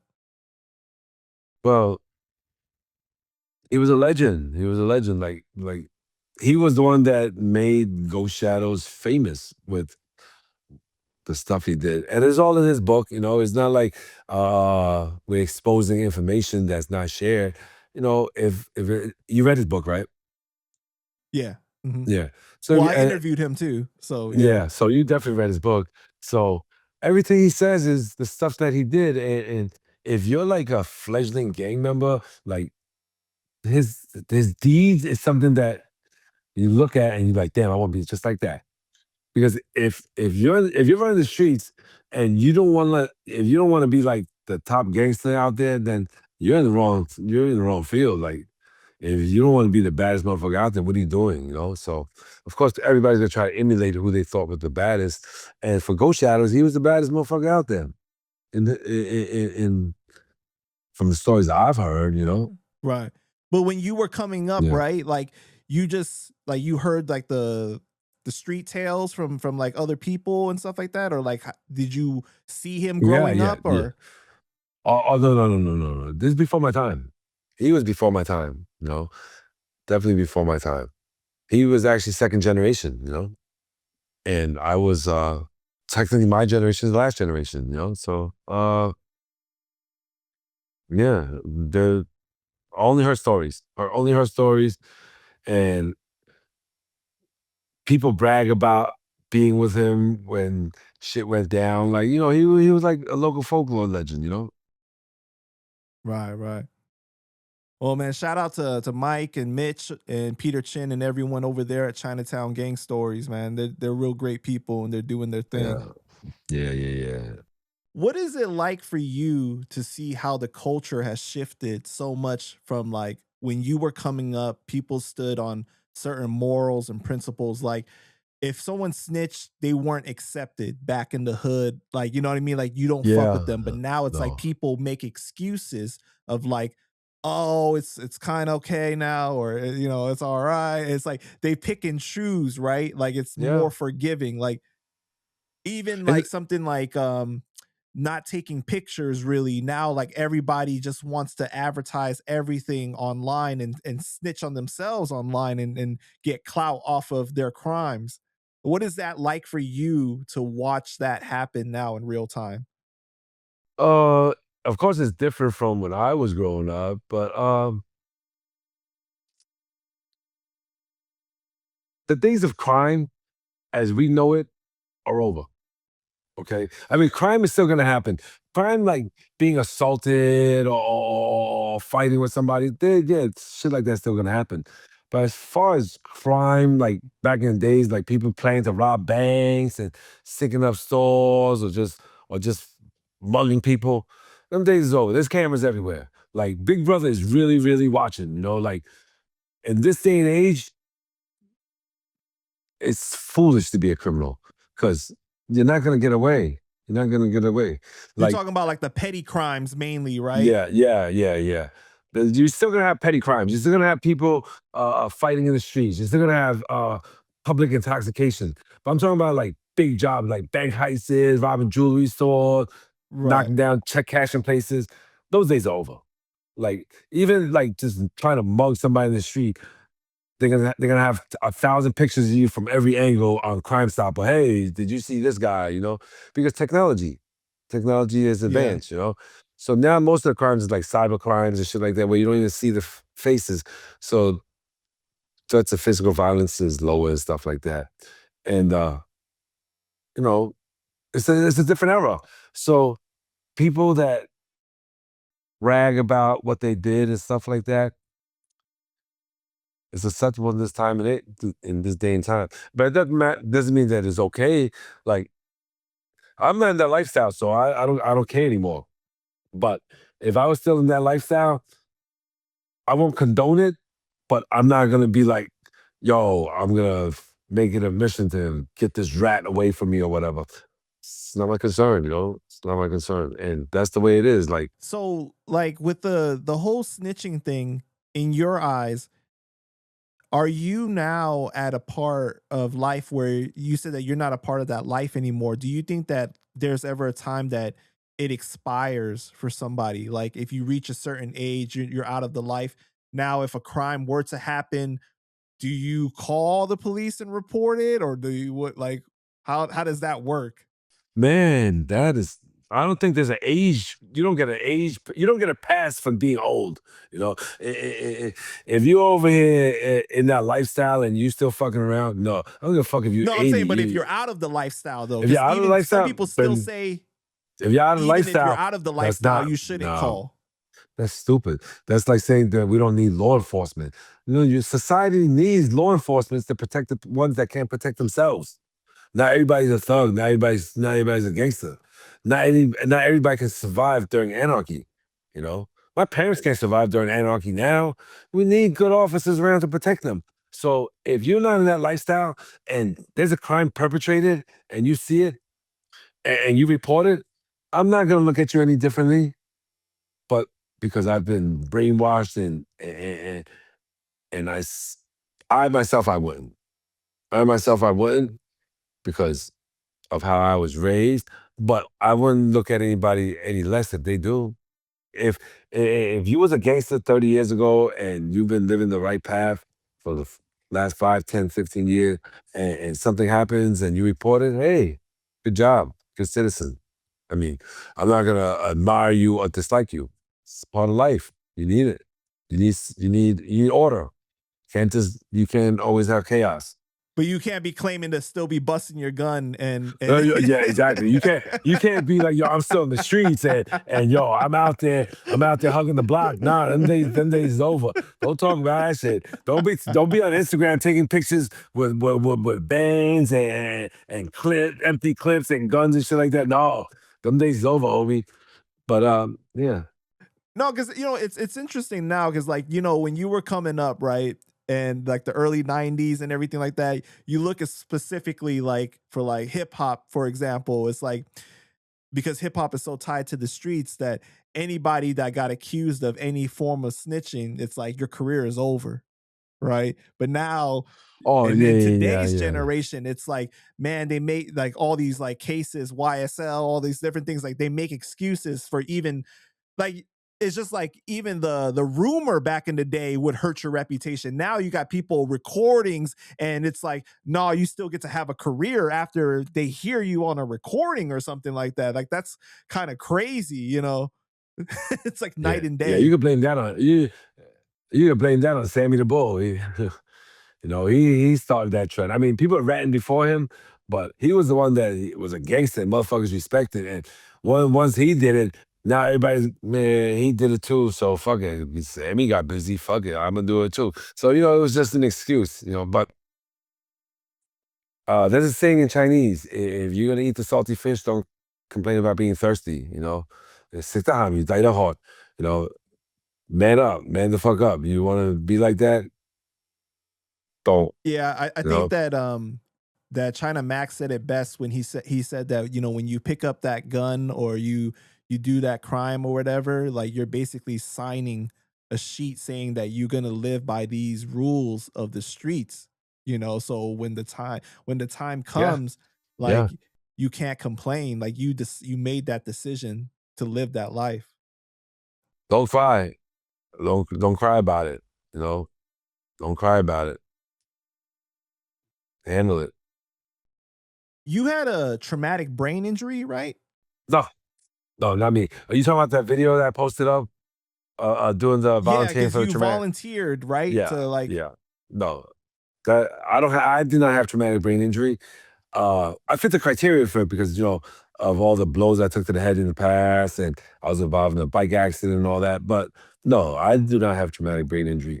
I did that because the person that I punched, I put him in a coma, and he has traumatic brain injury. But the law prevents me from reaching out or saying sorry, and I'm pretty sure he doesn't want to hear my apologies. He don't want none of that. So I feel like the only way I could like give back a little bit is I volunteer for this study. I volunteer for this study, and hopefully, I may not be able to help him with his traumatic brain injury, but maybe something could help somebody else that may need it. You know, so Right. I did it. That's why I volunteered for that. Like, yeah, sitting in that tube for hours on end is not no picnic. But yo, I learned so much about traumatic brain injuries and the stuff that they suffer through every day, and stuff that we take for granted that they have to suffer through or need assistance to live just a regular life. And I fucked up and took that away from somebody. So maybe by volunteering to be a lab, a guinea pig, lab animal, whatever. I don't want to say lab rat because I'm very against rats. So I never want to associate myself with any type of rats. But I want to try to get back. You know, if that is something that could help, then good. If it doesn't, I don't lose nothing. I don't lose nothing. So you basically volunteered with like in December of 2024? Yeah, December 2024. Right. And this is at Cornell? Yeah, Cornell at New York Presbyterian Hospital. Right. So then like 16 months later, the study has concluded, right? So like what Yes. did they find? Oh, is that what they find? They're using my brain scans, my blood level, and all the other stuff, and comparing it with other studies and stuff like that. You know. Oh, gotcha. I mean, Okay. I don't know the specifics. I'm not a doctor, but they gave me a pamphlet to sign, and they told me all these tests I had to sign. And you know, I've read so much in prison. I said I'm never going to read again when I come out, so I just signed. I didn't even read it, but this is thick. They have all these letters and tests and numbers and all that. I'm like, you know what? Just tell me when to show up. All right? Just tell me when to show up, and I'll be there. I don't need to know what you're doing. And you know what? If I get lucky, I might end up with superpowers. Who knows? So fuck it. Let's do this. Let's do this research. You know. You know, earlier when we were talking, you were speaking about how like the Dailos, they know how to master manipulate you at a young age to use you for certain things, right? Yeah. To get ahead. When I interviewed China Mac and also Mike Moy, one of the things we spoke about was how at a young age these guys are taking care of you, giving you a place to live, some money, some food. It makes you feel like, man, like these guys are really taking care of me. I got to have a sense of loyalty to them, right? So it opens Yeah. the door for that to happen. One of the things I'll never forget is China Mac saying that he thought it was love, but then he realized later on in life that he was being taken advantage of. Man, roll the clip. At what age did you realize that you were being exploited? I mean, I don't know. I realized it once. I guess I went to prison.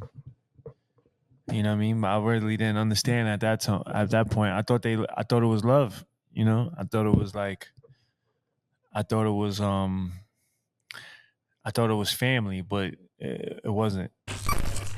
When did you realize that? When did I realize that I was being taken advantage of? I want to say in my 20s, but I figure it's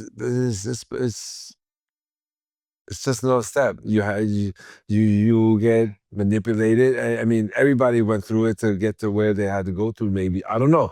I think that it got so normalized to me that all right, so they was manipulating me. So what? Fuck it. I'm happy with who I am now anyway. All right. They manipulated me and created a monster. Fuck it. I like being a monster. That was my mindset. So even though I knew I was manipulated, I didn't care. What you created, I like what you created. I like who I was. I like to make people tremble when I walk in the room. I like that back then. So yeah, even though I knew I was being manipulated, I didn't care. Do you think that all gangs do this, or you think that like there are ones that actually care about you? All gangs do that. No. There's no honor among thieves. There's no honor among thieves. That's a fucking jailhouse legend. That's a myth. That's an urban legend. all them motherfucking thieves. Thief, in my opinion, when we take this step towards this road, we're in it for ourselves. You know what I'm saying? We're in it for ourselves. There's no glorious reasons to do this. It's to be a criminal is to be lazy, selfish, and looking for the easy way out. In my opinion, now, and Mhm. that's who I was. That's who I was. So I could say that. I mean, I don't want to I have to go to school for 8, 10, 12 years just to find a career. Fuck that.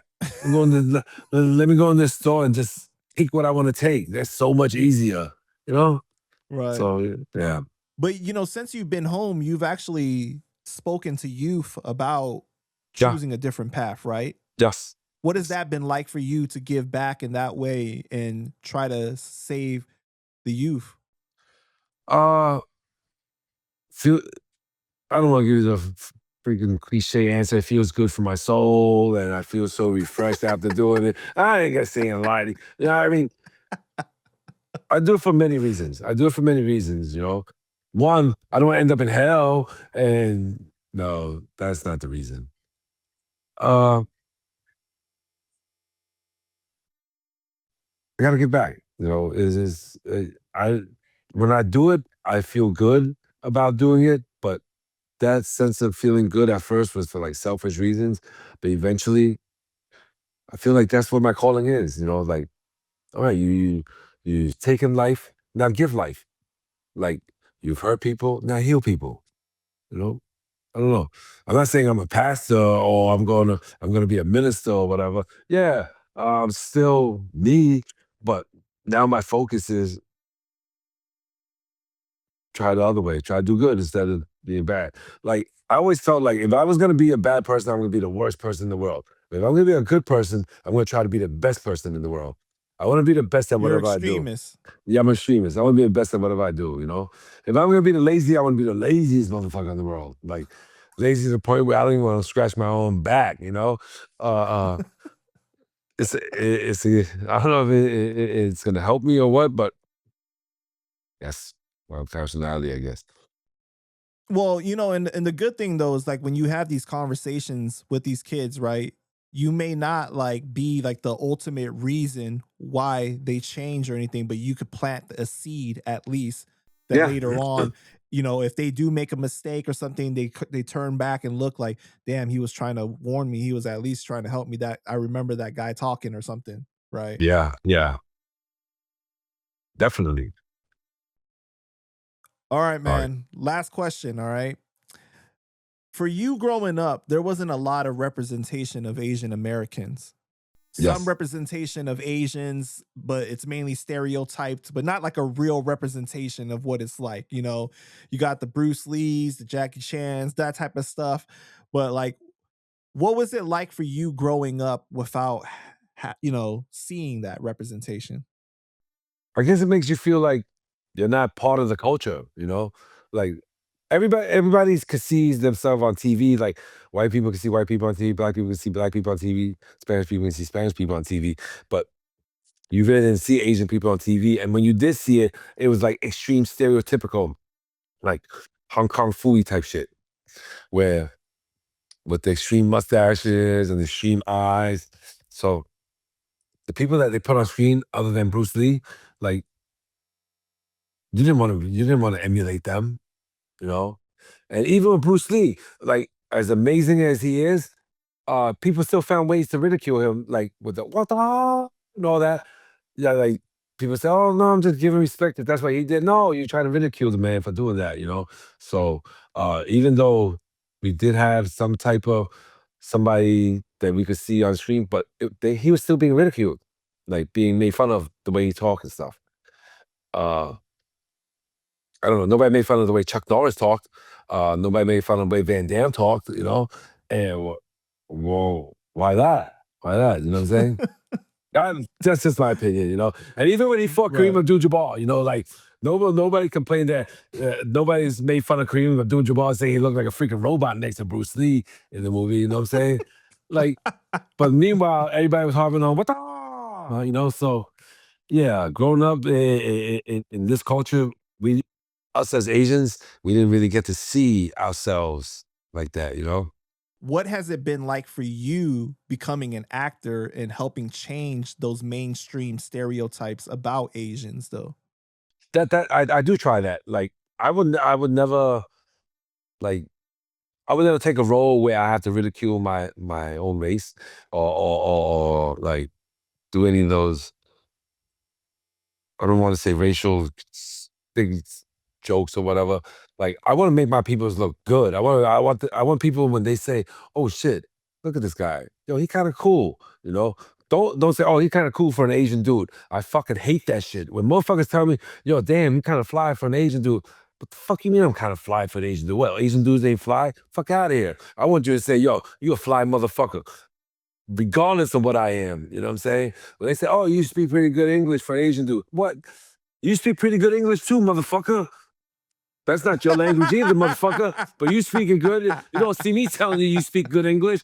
Why? Because I'm Chinese. I speak good English because I could talk English. Get the fuck out of here. So yeah, no, I'm very sorry about that rant. Sorry about that rant. No. I mean, it's dope that you're passionate about it, right? Because like you've seen Asians in mainstream media be tough if they're doing martial arts, but you haven't really necessarily seen like gangster, like tough motherfuckers really, outside of some like still like stereotypical ones, So like I feel like Yeah. you at least get to be kind of more of that machismo because a lot of times I think mainstream America has painted Asians to be more feminine or weak or like just all the different things, right? I see. Yeah, yeah, and it's so crazy that that this image is painted of us. I don't even know where that shit originated from. But I'll give you a good example. In that movie, Romeo Must Die, if it was anybody else but Jet Li, let's say it was Denzel that saved Aaliyah, or it was Kevin Costner that saved Aaliyah, they would have rode off into the sunset, got married, and had mixed colored babies and everything. But what Jet Li got? Jet Li got a little dap and a hug. Fuck out of here. Look, that alone will tell you how they view Asian men. The man saved your fucking Bro, life. all she said was, "Come on, let's go." That's Come all on, she said. come on. Let that have been Denzel. Let that have been Van Damme. Part two would have been their kids running around doing all this other shit. You know what I'm saying? But meanwhile, Jet Li is like, all right, good looking. And then, did I give you a tip for that? You know what I'm saying? Yo, can I get extra duck sauce with that? Like, they didn't even treat him like the hero that he was. They treated him like a fucking delivery Dim guy afterwards. sum. Yeah, exactly. But, I'm That's not so blaming the crazy. writers of that movie, but that was the perception. Like, that was the common perception of Asian men, you know? Like, I think I said this in another interview before, and I've read this through history. You know, one of the one of the reasons why there's so many Chinese dry cleaning businesses in America and so many Chinese takeout restaurants across this country is because not because Chinese people cook better or Chinese people or Asian people clean better, but back in the slavery days, that they didn't allow the darker skinned Africans that were slaves to work inside the house because they didn't trust them around their females. But they looked at Asian men like they looked at us like second class people. Like they didn't feel threatened by our manhood or whatever. So they had us in the house cleaning their clothes, cleaning the slave masters' clothes, cooking for the slave masters. So when they do abolish slavery and people were given their 40 acres and a mule, the Asian people that were the ones working in the house, how are they going to survive? They're going to survive on what they've known. They've been known for cleaning houses. They've been known for cooking for the whole family. So that's what they pursue. So this is all like derived when you see all these Chinese restaurants and Chinese laundromats, please know that it's derived from slavery as well. I mean, just do the math. Just do the math. You don't think if they looked at us as a threat, they wouldn't have us out in the fields working in the fields instead of working in the houses? They didn't respect us as men. So it's that mentality, that perception of Asian men has always been there. And for the life of me, I don't know why, but that's the way it is. It could be from the culture of them being taught to stay to themselves and not get in other people's business and shit like that, you know? But I don't know.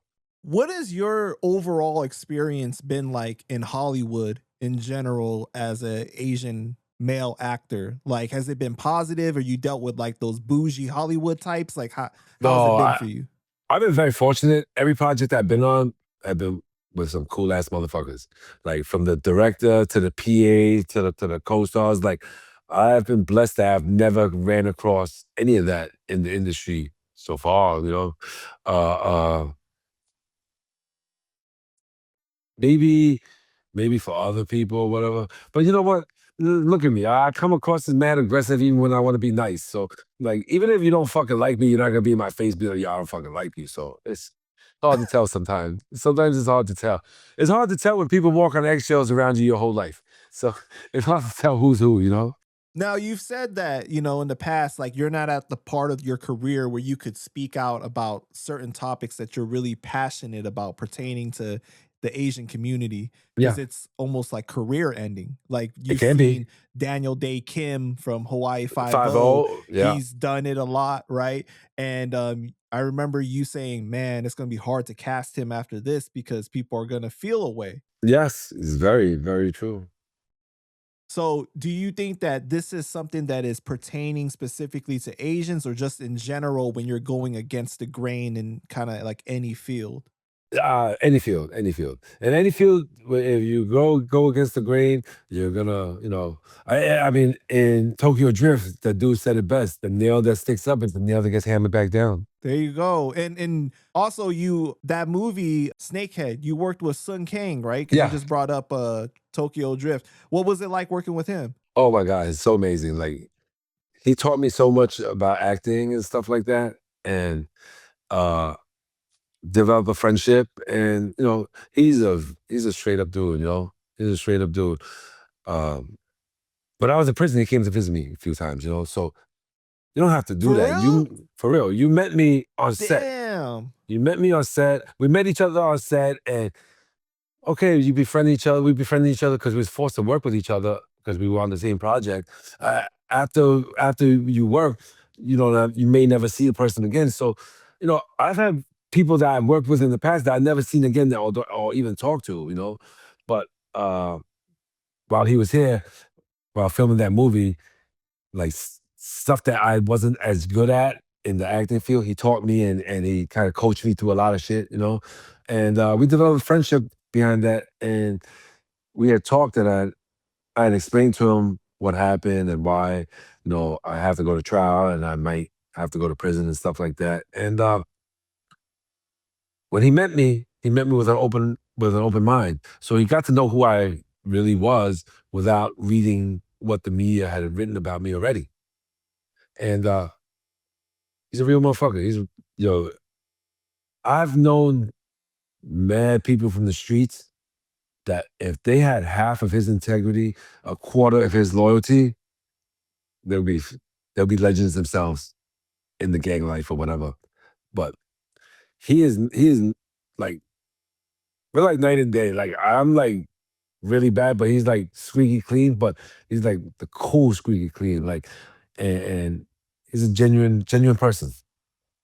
Right, No. right. Yeah. Yeah, I've spoken to a lot of street dudes, and they always say like just because you're from the street doesn't make you real, though. There's a lot of No, no. people that are real and are more willing to put their life on the line to protect those that they love than people from the street sometimes. Like Yeah, yeah, yeah, yeah.